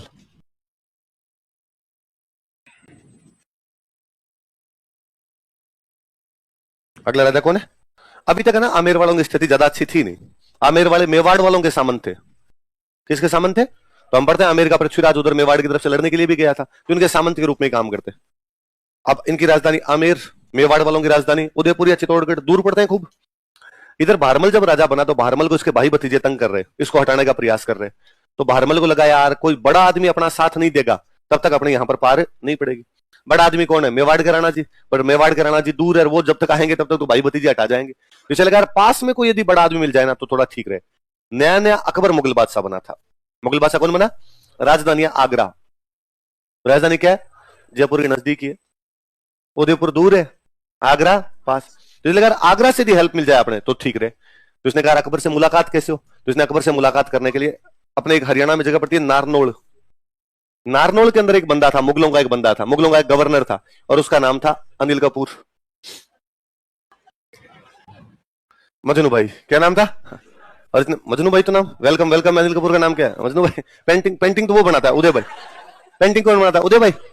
हाँ दोनों ये बनाता क्या? हाँ पेंटिंग ये बनाता रहता। तो वो क्या करता उदय भाई? क्या एक्टिंग एक्टिंग करता है। हाँ हाँ कंट्रोल उदय कंट्रोल। हाँ। तो मजनू भाई से जाके मिला बहरमल और मजनू भाई को जाकर मजनू भाई अकबर से मुलाकात करवा दिया। तो मजनू भाई ने कहा ठीक करवा देंगे। तो अकबर से मुलाकात की आगरा में। अकबर कहा अकबर हम आमेर बैठे तेरे पड़ोसी हैं, तू हमारी सहायता कर दे हम तेरी सहायता कर देंगे। पर तब तो अकबर ने इग्नोर सा मार दिया। अकबर ने देखेंगे यार थोड़े दिन बाद देखेंगे। थोड़ा एक जोधा अकबर मूवी देखी? जोधा अकबर में एक सीन है कि हाथियों की लड़ाई हो रही है और उन हाथियों की लड़ाई को अकबर ऊपर खड़ा खड़ा देख रहा है। हाथी पागल हो चुके हैं और लोगों को मार रहे हैं और जनता भाग रही है बेचारी इधर उधर। तभी एक बंदा उन दोनों हाथियों के बीच अकेला घुसता है और उन हाथियों को दोनों को साइड में करता है। वो बहरमल है। वो जो बंदा उनको अलग कर रहा है वो बंदा कौन है? तो वो बहरमल का सीन है। तो वहां तो अकबर ने इग्नोर, वो पहली मीटिंग है उसकी अकबर के साथ, पर वहां अकबर ने कहा देखेंगे बाद में। थोड़े दिनों बाद में अकबर जा रहा है अजमेर। अकबर कहां जा रहा है? मैंने कहा था अकबर ख्वाजा मोइनुद्दीन चिश्ती की दरगाह पे खूब ही जाया करता था। 14 बार गया था वो। कितनी बार गया था? इस दरगाह को उसने 18 गांव दान में दिए थे। कितने गांव? कितनी बार गया? कितने गांव दान में दिए? 1562 का साल है। कौन सा साल है? अकबर वापस जा रहा है अजमेर और इस बार अकबर रुका हुआ है सांगानेर। कहां पे रुका हुआ है? रूट तो यही है ना, आगरा से जयपुर और जयपुर से अजमेर जाओ, और तो तरीका कौन सा बचेगा आपके पास? सांगानेर रुका हुआ था। फिर एक बंदा चगताई खान। बंदा कौन है? और बहरमल ने चगताई खान को कहा गया, चगताई खान अकबर से मुलाकात करवाया। चगताई खान ने फिर मुलाकात करवा दी। इस बार इसने कहा कि यार अब की बार देख ले संधि। तो उसने कहा भाई एक बार तो देख, घर से मैं निकला था भगवान का नाम लेने के लिए, भगवान के घर जाने के लिए, तो पहले तो मैं भगवान के घर जाऊंगा, आते टाइम तेरे से बात कर लूंगा। जब अकबर वापस आ रहा था तो अकबर रुका हुआ है सांभर। कहां पे रुका हुआ है? बहरमल वहां सांभर के अंदर जाता है और अकबर से क्या कर लेता है? संधि। तो बहरमल ने अकबर से संधि कब की? 1562। तो मुगलों से संधि करने वाला राजस्थान का पहला कोई राजा था, तो राजा कौन था? बहरमल की बेटी थी, इसका नाम था हरखा भाई। क्या नाम था? जिसकी शादी अकबर के साथ की गई और जिसकी उपाधि बाद में अकबर ने रखी मरियम उज्जमानी। क्या उपाधि रखी उसकी? मतलब वही होता है पटरानी टाइप का, मरियम उज्जमानी। और इसी का बेटा था बाद में आगे आपका जहांगीर। इसी का बेटा कौन था? जहांगीर बाद में इसी का बेटा हुआ करता। तो कब संधि की थी इसने और कहां पे की थी? ये दो बात याद रखनी, याद रहेगी आप लिखो।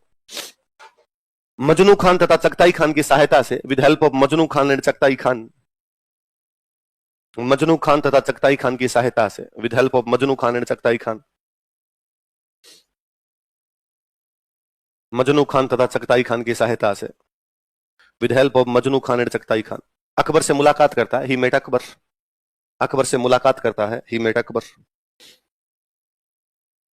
अकबर से मुलाकात करता है, ही मेट अकबर।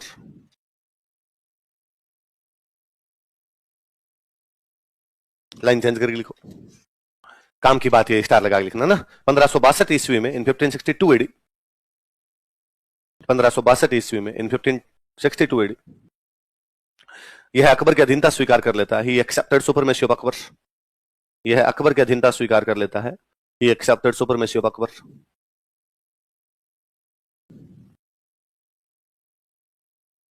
अकबर की अधीनता स्वीकार कर लेता है। He accepted supremacy of Akbar. अगली लाइन और स्टार लगा के लिखो। यह राजस्थान का पहला राजा था। He was first king of Rajasthan. यह राजस्थान का पहला राजा था। He was first king of Rajasthan.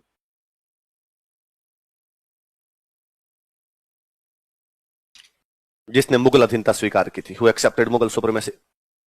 जिसने मुगल अधीनता स्वीकार की थी। Who accepted Mughal supremacy. जिसने क्या स्वीकार की थी? मुगल अधीनता।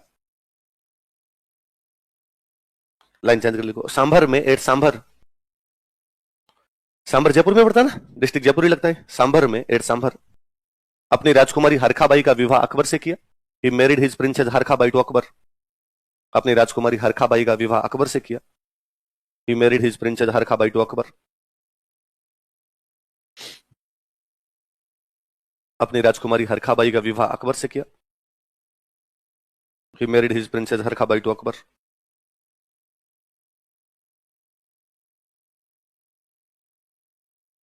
हरखाबाई का विवाह किससे किया? अकबर। नीचे दो लाइनें लिखो। हरखाबाई की उपाधि मरियम उजमानी। हरखाबाई का बेटा जहांगीर।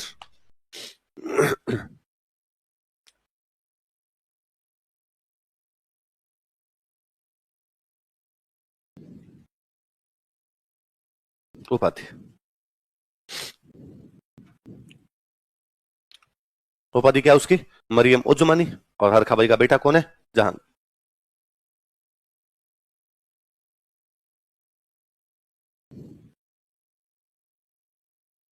बारमल में आप लिखो, टाइम पीरियड लिख लेना, इसका थोड़ा अंदाजा रहेगा अपने को। 47 से 73।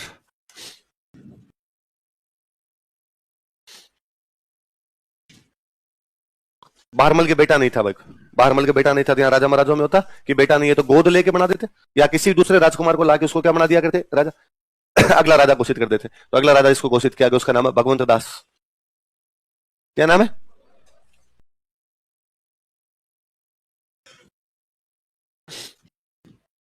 भगवंत दास के बारे में आप दो बातें जानते हैं। एक ये जानते हैं कि 1569 में बूंदी के राजा सुरजन को समझाने के लिए गया था, सुरजन समझ गया। एक ये जानते हो कि 1573 में प्रताप को समझाने के लिए गया था, प्रताप नहीं समझे। दोस्तों जानते हैं आप, सीधी सीधी बात। भगवंत। कल परसों में और बात कर रहा था आपसे कि गुजरात के अंदर मिर्जा रहते थे और मिर्जा अक्सर अकबर के खिलाफ विद्रोह करते रहते थे, बताया था मैंने। तो राय सिंह ने इब्राहिम मिर्जा कठोली के युद्ध में रहता, पढ़ रहे थे।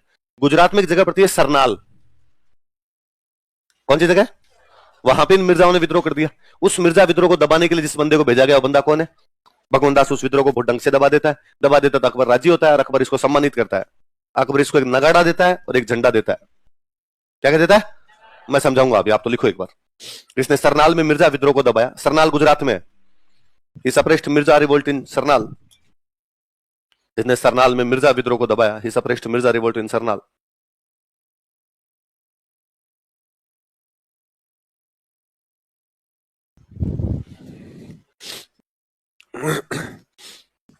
इसने सरनाल में मिर्जा विद्रोह को दबाया। ही suppressed Mirza revolt in Sarnal. अतः अकबर ने इसे नगाड़ा व झंडा देकर सम्मानित किया था। So Akbar honoured him by giving nagada and a flag. अतः अकबर ने इसे नगाड़ा व झंडा देकर सम्मानित किया था। So Akbar honoured him by giving nagada and a flag. अतः अकबर ने इसे नगाड़ा व झंडा देकर सम्मानित किया था। So Akbar honoured him by giving nagada and a flag.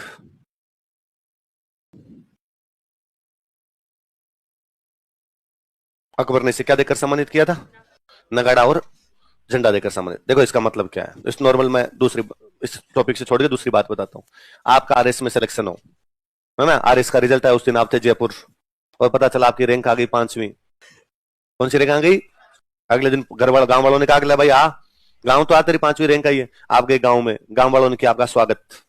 अगले दिन अखबार की न्यूज थी, नव चयनित आरएस के गांव में आने पर गांव वालों ने नगाड़े बजाकर स्वागत किया तथा झंडे लहराए। नगाड़े बजाकर स्वागत किया तथा, इसका मतलब यही है। इसका मतलब यह नहीं है कि भगवंत दास जीत के और अकबर ने आते कहा लो भगवंत दास जी नगाड़ा बजाओ। है ना। इसका मतलब है कि भगवनदास जब आया तो उसके स्वागत में क्या बजाए गए? पहले नगाड़े बजाने का अधिकार राजा जारी करता था, हर कोई आदमी नगाड़ा नहीं बजा सकता। नगाड़ा किसके लिए बजाया जाएगा, किसके लिए नहीं बजाया जाएगा, बादशाह तय करता। तो बादशाह ने ऑर्डर जारी किया, बादशाह ने कहा भगवनदास जी जब भी दरबार में आएंगे तो उनके स्वागत में क्या बजाया जाए? आई बात समझे? क्योंकि अपने कहां पे जीत के हैं। वरना कई बार तो मैं कहता हूँ नगाड़ा और झंडा देके सामान देके स्टूडेंट समझता है अच्छा नगाड़ा लाया जयपुर, यहाँ बजाता बजाता आया होगा रास्ते में ना। इसका मतलब यह है कि उसके स्वागत में क्या बजाए जाएंगे। फिर अकबर लगा बंदा ठीक है, तो अकबर ने इसको पंजाब भेज दिया। कहां भेज दिया? 7 साल के लिए। कितने सालों के लिए? तो कोई पूछेगा भाई आमेर के कौन से राजा को 7 साल के लिए पंजाब का गवर्नर बना दिया गया था? देखो, अकबर ने इसे पंजाब का गवर्नर बनाया था। Akbar appointed him governor of Punjab. Akbar ने इसे पंजाब का गवर्नर बनाया था।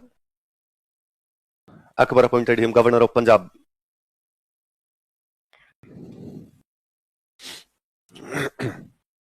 अकबर ने इसे कहां का गवर्नर बनाया था? लिख लो कोष्टक में 7 वर्षों तक, for 7 years।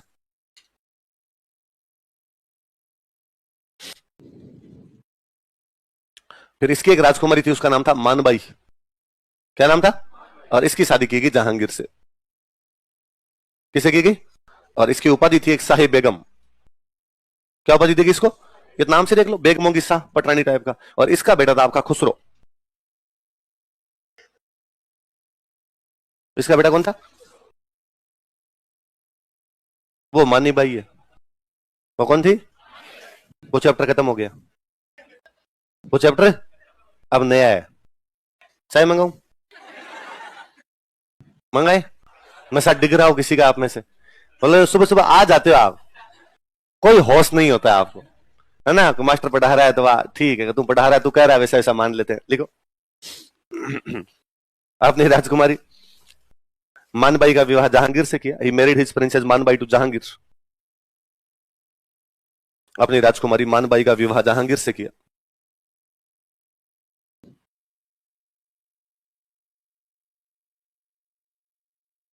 He married his princess Manbai to Jahangir. नीचे 2 लाइनें लिख लो अपने। मानबाई की उपाधि साहिब बेगम और मानबाई का बेटा खुसरो।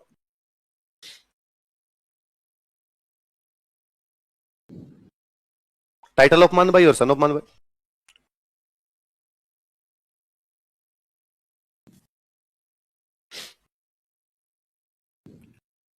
उपाधि क्या मानबाई की बताओ देखे। और बेटे का नाम क्या है? मैंने बताया था जहांगीर ढंग का दारूड़ी आदमी था, सारे दिन दारू पिया करता। मानबाई ने 2-4 बार समझाया कि थोड़ी कम लिया करो, टाबर भी अपने तो छोटे छोटे हैं, किडनी खराब हो जाएगी आपकी। जहांगीर मानता ही नहीं था। मानबाई ने कहा अब यदि आपने पी ना तो मैं देख लेना फिर जहर खा लूंगी। जहांगीर ने कहा ठीक है कल से पक्की बंद है। अगले दिन वो वापस लेके आ गया तो मानबाई वास्तव में जहर खा गई। तो जहांगीर की शराब की आदतों से तंग आकर मानबाई ने क्या कर लिया था? जहांगीर की शराब की आदतों के कारण क्या हुआ? हाँ आत्महत्या कर ली उसने। लिखो। जहांगीर की शराब की आदतों के कारण, due to liquor consumption habit of Jahangir. Jahangir की शराब की आदतों के कारण, due to liquor consumption habit of Jahangir, Manbai ने आत्महत्या कर ली थी। Manbai committed suicide. मानबाई ने आत्महत्या कर ली थी। Manbai committed suicide.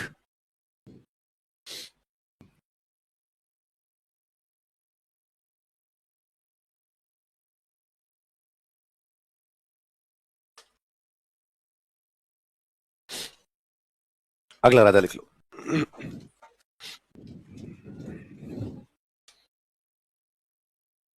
सब मनसबदार थे। मुगलों के दरबार में जो कोई जाएगा वो उनका क्या होगा? मनसब।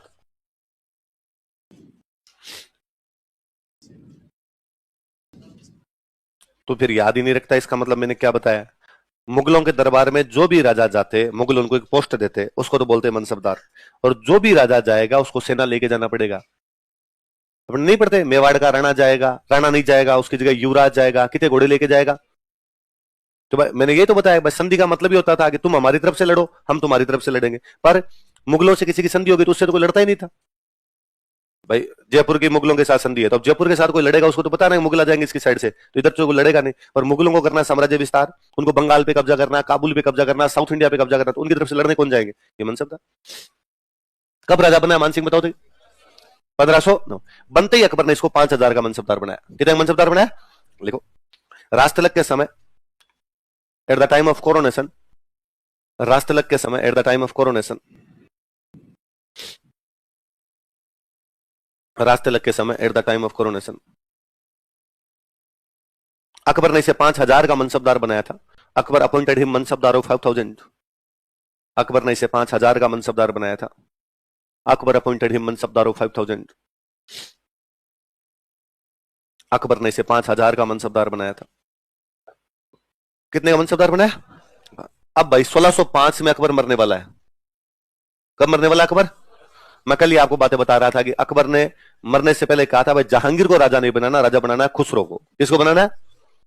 और अकबर का सबसे खास सेनापति कोई है तो वो कौन है? मान सिंह। तो उसने मान सिंह का भाई मान सिंह देख लेना, जहांगीर राजा नहीं बनना चाहिए, राजा कौन बनना चाहिए? खुसरो।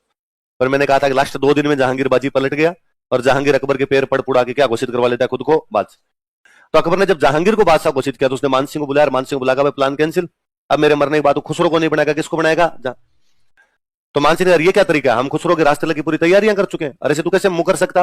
और अब मैं वापस राजाओं को मनाऊं कि नहीं, अपने खुसरो को नहीं बनाना, किसको बनाना है? जहांगीर। और हम तो खुसरो को बनाएंगे। इस दारूडी को आज बनाए, कल बनाए हम तो अकबर का यूं बेटे के प्रति बहुत ज्यादा ही वो दिल आ गया था लास्ट में जाते जाते। तो अकबर मान सिंह का हाथ पकड़ता है और हाथ पकड़ कहता है अब इज्जत तेरे हाथ में है, मैं कह रहा हूं जहांगीर को बनाना। तो उसने वापस कहा कि नहीं भाई, पहले क्यों कहा फिर खुसरो को बनाना, हमारी तैयारी नाम की भी तो कोई चीज होती है। तो अकबर ने वापस कहा कि 7,000। कितने का मनसबदार है? गांव में कहते हैं कि गोगा जी महाराज है ना, गोगा जी की पूजा राजस्थान में सबसे अधिक पूजा यदि किसी देवता की जाती है, किसकी की जाती है? ये सबसे अधिक मंदिर कौन से देवता के? गोगा जी। तो गांव में होता है भाई गोगो जी क्यों पूजो, तो भाई गोगा जी की पूजा क्यों करते हो? तो बाद कोई ना कोई कहता है कि डरता, सांप से डर लगता है, सांपों से, भाई राजस्थान में सांप ज्यादा होते हैं, सांपों से डर लगता है, इसलिए किसकी पूजा करते हैं? कि सांप डरता गोगो जी धोखे। तो मैं मुझे कई बार बड़ा अजीब लगता है जब कोई कहता है अकबर ने मान सिंह को 7,000 का मनसब दिया था, वो देना पड़े, पूरी जिंदगी तो दिया नहीं उसने, 1605 में मर रहा है तब दे के गया, वो तो खुद की जरूरत है। वरना अपने यहाँ पे क्या सेकुलरिज्म की वो बजाते हैं, बीन बजाते हैं, तब कहते हैं देखिए अकबर ने मान सिंह जैसे हिंदू मनसबदार को भी कितने का मनसब दे दिया था। अरे मरते टाइम दे के गया यार, वो भी जब उसको खुद को जरूरत पड़ रही थी कि भाई इधर इनके बेटों में लड़ाई हो रही थी, इस चक्कर में उसने कहा कि ये कम से कम कंट्रोल कर सकता है और इसको कितने का मनसब दे दिया जाए। तो मुझे आज एक बार सवाल आरपीसी का कि अकबर ने मान सिंह को 7,000 का मनसबदार किस साल बनाया था? जब वो मर रहा था कब? 1605। पहले बड़ी बात देखो, 1605 ईस्वी में इन 1605 एडी, 1605 ईस्वी में इन 1605 एडी अकबर ने इसे 7,000 का मनसबदार बनाया था। Akbar appointed him mansabdar of 7,000। Akbar ने इसे 7,000 का मनसबदार बनाया था। Akbar appointed him mansabdar of 7,000। ठीक है, मुगलों के वरना नियम ही था कि मुगलों के राजकुमारों को ही मिलेंगे 5,000 से ऊपर के मनसब, मुगलों के राजकुमारों के अलावा किसी को 5,000 से ऊपर के मनसब। तो मान सिंह को 5,000 दे रखा था, खूब बड़ा ही था। अब लास्ट में अकबर की खुद की पार नहीं पड़ रही थी तो राजी करने के लिए कुछ ना कुछ तो करे। ये नहीं अपने कभी है कि भाई गहलोत कैंप से एक मंत्री टूट के पायलट कैंप में जा रहा है, गहलोत ने कहा मैं तेरे को मंत्री बना दूंगा, तो उधर मत जा भी तो करते ही है। बस पहले ये था, ये पहले मनसब दे दिया करते, अब क्या बना देते हैं? मंत्री। पर ये अकबर का सबसे योग्य सेनापति रहा था। तो अकबर ने बाद में इसकी डंकी डंकी जगह पोस्टिंग की। डंकी जगह मतलब जहां पर जीत की संभावना होगी, भाई ये इलाका और कोई नहीं जीत सकता, मान सिंह ही जीत सकता है। बाउंड्री पर रखा इसको हमेशा। काबुल, बंगाल और बिहार कहां कहां भेजा था आप देख लो। काबुल एकदम पश्चिम, बंगाल एकदम पूर्व है। एक बार उस बॉर्डर पे, एक बार इधर वाले बॉर्डर पे, लिख लो। अकबर ने इसे काबुल, बंगाल व बिहार का गवर्नर बनाया था। Akbar appointed him governor of Kabul, Bengal and Bihar. Akbar ने इसे काबुल, बंगाल तथा बिहार का गवर्नर बनाया था। Akbar appointed him governor of Kabul, Bengal and Bihar. Akbar ने इसे काबुल, बंगाल व बिहार का गवर्नर बनाया था। Akbar appointed him governor of Kabul, Bengal and Bihar. अब एक एक का पोस्टमार्टम करते हैं। पहले लिखो काबुल। काबुल 4-5 साल रह के आए थे, 1581 से 1586 तक वहीं था। लिख लो बोले काबुल वाला टेन्योर तो उसका लिख ही लो। अच्छा, काबुल भेजा क्यों उधर? उधर फिर अकबर के खिलाफ एक लफड़ा हुआ। अकबर 1580 तक जाते जाते थोड़ा लिबरल होने लग जाता है। हिंदुओं के साथ में मीटिंगें करता है, जैनों के साथ मीटिंगें करता है, पुजारियों से यज्ञ करवा लेता है, इस प्रकार की बातें करने लग गया वो। तो मुसलमानों में बड़ा गुस्सा था उसके खिलाफ कि यार अकबर लगातार दूसरे धर्म वाले लोगों को भी बढ़ावा देता जा रहा है। तो जो कट्टर मौलवी टाइप के कोई लोग थे, उन्होंने अकबर के एक भाई को कहा कि तू अकबर को हटा के राजा बन जा। अकबर का एक सौतेला भाई है जिसका नाम है मिर्जा हकीम। क्या नाम है? वो काबुल रहता है। मिर्जा हकीम कहां रहता है? और इसने अपने आप को काबुल में बादशाह घोषित कर दिया। तो इसने कहा बादशाह अकबर नहीं, बादशाह मैं हूं। और इसने कहा मैं काबुल से जाऊंगा आगरा, आगरा जाके अकबर को मारूंगा और अकबर को मार के वहां का मुगल बादशाह बनूंगा। पूरा हिंदुस्तान मेरा है। वो फर्जीवाड़ा कर रहा है, फालतू में हिंदुओं के साथ में बैठा रहता है। तो अकबर को लगा यार यदि आगे आगे यार इधर वाले मौलवियों को और अपने चक्कर में ले लिया तो अपनी गद्दी खतरे में आएगी। तो अकबर ने अपने सबसे योग्य सेनापति को भेजा कि मान सिंह जा, इधर आने मत दे, उधर मिर्जा हकीम का डोरा करके आ। मान सिंह ने मिर्जा हकीम को इतना पीटा, इतना बुरा पीटा कि उसके बाद पता ही नहीं है गया कहां। तो लिखो, इसने मिर्जा हकीम के विद्रोह को दबाया। काबुल में किसका विद्रोह दबा क्या था? इसने मिर्जा हकीम के विद्रोह को दबाया। ही सप्रेस्ड रिवोल्ट ऑफ मिर्जा हकीम। इसने मिर्जा हकीम के विद्रोह को दबाया। ही सप्रेस्ड रिवोल्ट ऑफ मिर्जा हकीम। फिर इसने अकबर को कहा भाई कर दिया तेरे भाई का तो इलाज, अब क्या करना था? अकबर ने कहा थोड़े दिन वहीं रहे। और काबुल के अंदर अफगान थे और अफगानों में जनजातियां थी, अलग अलग कबीले हुआ करते और वो कबीले बड़े परेशान करते। अकबर उनको टैक्स नहीं देते। और अफगानिस्तान की प्रवृत्ति आज भी कबीलों वाली है। कबीले के अंदर जो भी लोग रहेंगे वो कभी किसी दूसरे की सत्ता नहीं मानेंगे। अफगानिस्तान में प्रॉब्लम यही है कि अफगानिस्तान अभी तक मिनख नहीं बनाया। वहां पर आदिम जनजातियां पड़ी है, उनकी कबीलाई व्यवस्था और उनकी कबीलाई व्यवस्था में लगता है कि हमारी व्यवस्था में जब भी कोई दूसरा आ रहा है इसका मतलब इंटरफेयर हो रहा है और हम किसी का इंटरफेयर होने। इसलिए अफगानिस्तान में अंग्रेज 3 बार गए कि तुम मिनख बन जाओ रे थोड़े बहुत, पर वो नहीं बने। फिर 1970 में है रसिया, तो अफगान नहीं माने। 20 साल बैठ के चला गया अमेरिका, तो नहीं माने। और इनके तो कंट्रोल में नहीं आए। इनको तो कंट्रोल में 2 ही लोगों ने किया था, या तो अकबर के टाइम में कंट्रोल में करके आया था मान सिंह, या औरंगजेब के टाइम में कंट्रोल में करके आया जसवंत सिंह। उसके अलावा तो मुगलों के भी कभी कंट्रोल में नहीं रहे। या तो उधर जसवंत सिंह ने इन पे कंट्रोल किया था, टैक्स वैक्स लेना शुरू कर दिया था इनसे, या मान सिंह ने। और मान सिंह के टाइम तो कहते हैं हालत वो थे कि बच्चा रात को रोता तो मां कहा करती है कि सो जा वरना मान सिंह आ जाएगा। इसका तो खौफ ही था वहां पे कि काबुल भूली नहीं अजैन वो खंडो बे हाथ, कि काबुल आज भी मान सिंह के हाथों के प्रहारों को और उसके हथियार खांडे को भूल नहीं पाई है। मात सुनावे बालगान खौफनाक रणगात, कि मां आज भी अपने बच्चों को सोते समय वो खौफनाक कहानियां सुनाती है कि टाबर डर के चुपचाप हो जाता है कि कौन आने वाला है। तो इसने वहां 5 कबीले हराए। कितने कबीले हराए? जैसे मैं कुछ कबीलों के नाम बताता हूं, आप रिलेट कर पाएंगे। जैसे कबीले का नाम था वहां पे यूसुफ जई। क्या नाम था? मलाला। मलाला का पूरा नाम क्या है? तो कबीला ही तो यूसुफ जई। जैसे मैं एक कबीले का नाम बताता हूं, अफरीदी। शाहिद अफरीदी पाकिस्तान का कैप्टन था, तो अफरीदी कबीला होता है। तो शाहिद अफरीदी खुद भी कबीले जैसा नहीं लगता ना भाई? कबीले का आदमी कोई नियम कानून कायदा नहीं, वैसा वैसा ही तो है कि कोई नियम कानून कायदा। नया बुद्धि नाम की चीज थी, वो कोई बुद्धि नहीं थी। वो मुझे दामे से लगता है कि यार वो इतना क्रिकेट खेल कैसे गया। 2011 में मोहाली में भारत पाकिस्तान के बीच में सेमीफाइनल है। इंडिया मर पड़ के रन बनाती है 260। तेंदुलकर के 85 रन है, जिसमें तेंदुलकर को 6 जीवन दान है। पाकिस्तान वालों ने कितने जीवन दान दिए? तब इंडिया को मर पड़ के पहुंची। सुरेश रैना शायद लास्ट के अंदर आगे 50 बना के गया था कोई, और ये 260 के आसपास तक पहुंचे। और पाकिस्तान बहुत अच्छी पोजीशन के अंदर है।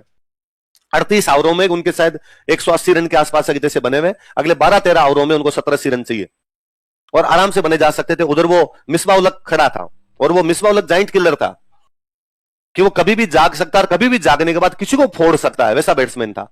तब ये आता है, कप्तान आता है। इसे उम्मीद ये थी कि ये जाएगा और जाके वहां पे 15-20 बॉल ही खेल ले।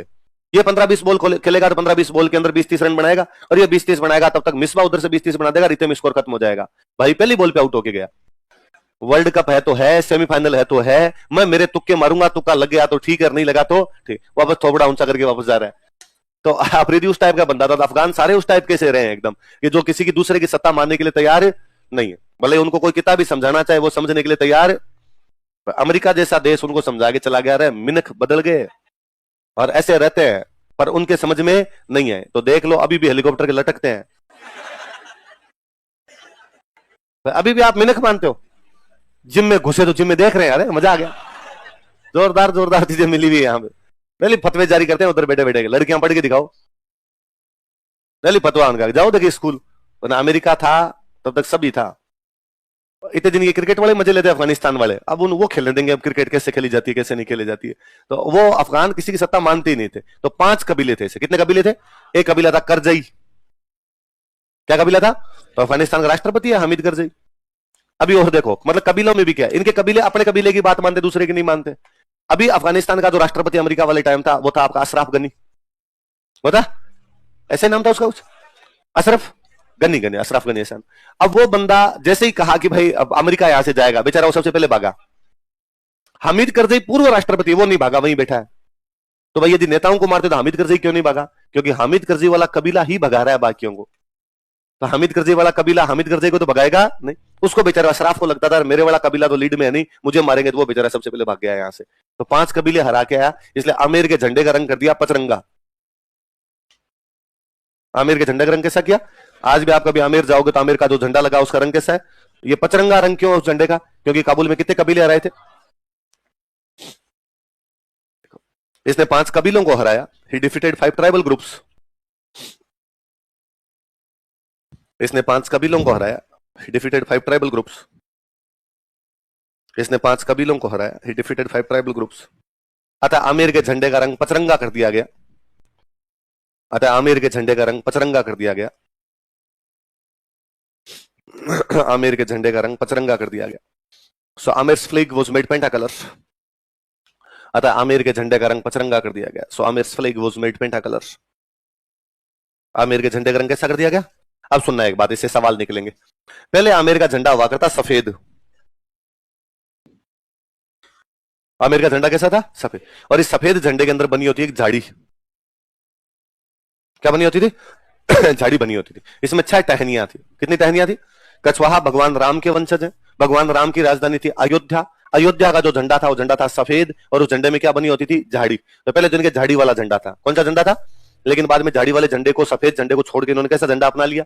और इस झाड़ी वाले झंडे की वजह से इनके साथ में एक नाम जुड़ा, झाड़साही। क्या नाम जुड़ा? क्या नाम जुड़ा? तो अब कोई पूछे कि झाड़साई राजधानी कौन सी? आमिर। झाड़साई वंश कौन सा? कछवाहा।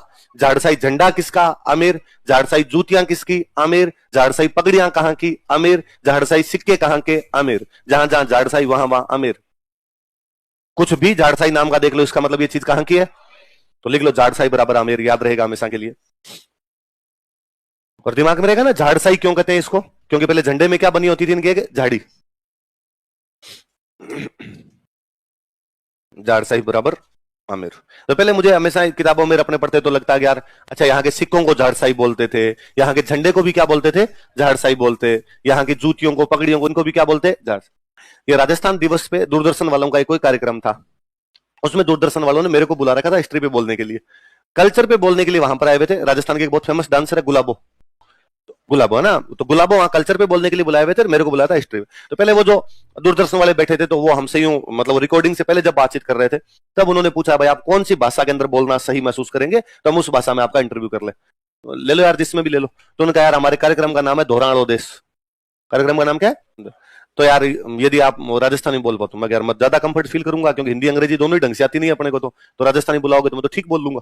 तो उन्होंने कहा ठीक है। तो उन्होंने वापस गुलाबो जी से पूछा भाई आप कौन सी भाषा में बोलना सही महसूस करेंगे? तो उनके मुंह से ब्लंट तरीके से निकला कि मैं तो झाड़साई बोलूंगी। क्या बोलूंगी? इसका मतलब यहाँ की भाषा भी कौन सी है? तो झाड़साई का मतलब ही क्या है? आमिर। क्या मतलब झाड़साई का? याद रहेगा बस, जहां जहां झाड़साई वहां वहां कुछ भी पूछ ले, झाड़साई नाम आते आमिर करना, आमिर आते झाड़साई। अगला लिखो। काबुल हो गया। काबुल के बाद भेजा इसको बंगाल। लिखो बंगाल।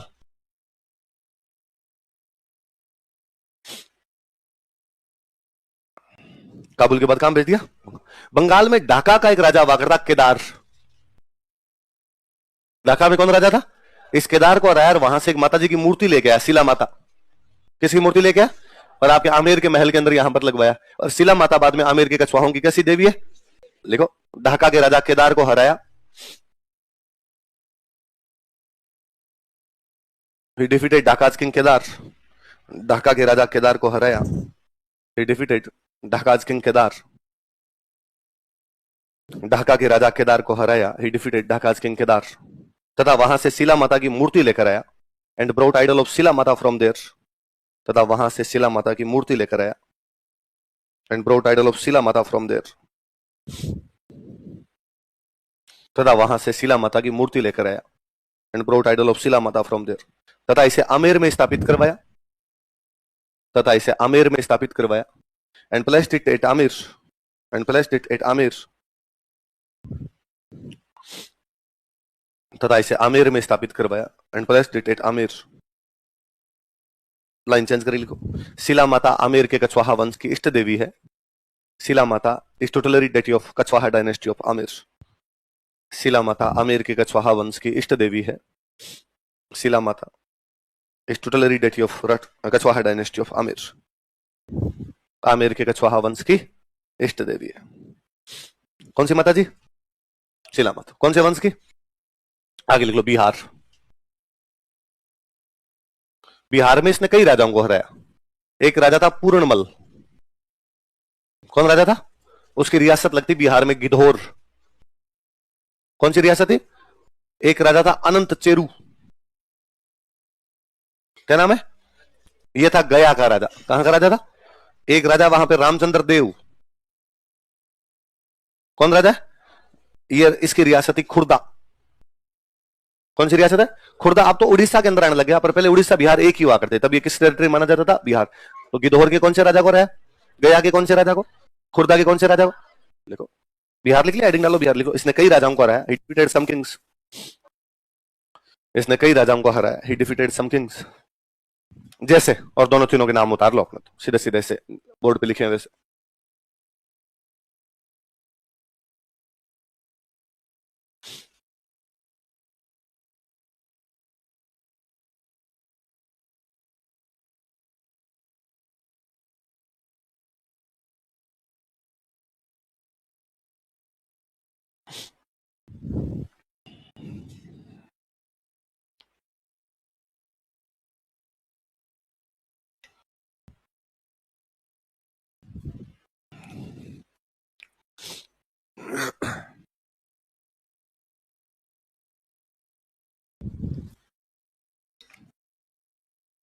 उतार लिया? कौन कौन से राजाओं को रहा है बताओ देखे। पूर्णमल, अनंत चेरू और खुर्दा का राजा कौन है? रामचंद्र। इतने में समाचार मिले कि उड़ीसा में अपने एक जगह पड़ती है पुरी। कौन सी जगह? पुरी में भगवान विष्णु का एक मंदिर है जिसका नाम क्या है? जगन्नाथ। क्या नाम है? और इससे अफगानों ने कब्जा कर लिया। किसने कब्जा कर लिया? अफगानों की और मुगलों की आपस में बनती नहीं थी। बंगाल बिहार मुगल जीत रहे हैं तो विरोध कौन करेंगे उनका? अफगान। और दो अफगान पुरी पर कब्जा कर गए। और पुरी पे कब्जा करके कौन से मंदिर पे कब्जा कर लिया? उन दो अफगानों के नाम थे। एक बंदे का नाम था नासिर खान। क्या नाम था? और एक बंदे का नाम था कतलू खान। क्या नाम था? कितना प्यारा नाम है कतलू। नाम ले तो यूं मजा सा जाए, कतलू। मान सिंह को समाचार मिले कि नासिर खान और कतलू कहां कब्जा कर गए? पुरी के जगन्नाथ मंदिर। और इन अफगानों ने कहा पुरी का जगन्नाथ मंदिर तोड़ेंगे। तो मान सिंह ने कहा बाकी चीजें बाद में, मंदिर नहीं टूटना चाहिए। मान सिंह गया, उसने नासिर खान और कतलू खान दोनों का कत्ल किया। और कौन सा मंदिर बचाया? लिखो, नासिर खान तथा कतलू खान को हराकर, by defeating Nasir Khan and Qutlu Khan. Qutlu यू नाम से फील आता है, गाल खींच ले इसके। कतलू नासिर खान तथा टावरों नाम से कोई रख दे तो कतलू। नासिर खान तथा कतलू खान को हराकर, by defeating Nasir Khan and Qutlu Khan, इसने पुरी के जगन्नाथ मंदिर पर नियंत्रण स्थापित किया था। He established control over Jagannath temple of Puri. Puri के जगन्नाथ मंदिर पर नियंत्रण स्थापित किया था। He established control over Jagannath temple of Puri. Puri के जगन्नाथ मंदिर पर नियंत्रण स्थापित किया था। He established control over Jagannath temple of Puri. तो बाकी कल पढ़ेंगे। क्वेश्चन लिखो, फटाफट लिखो।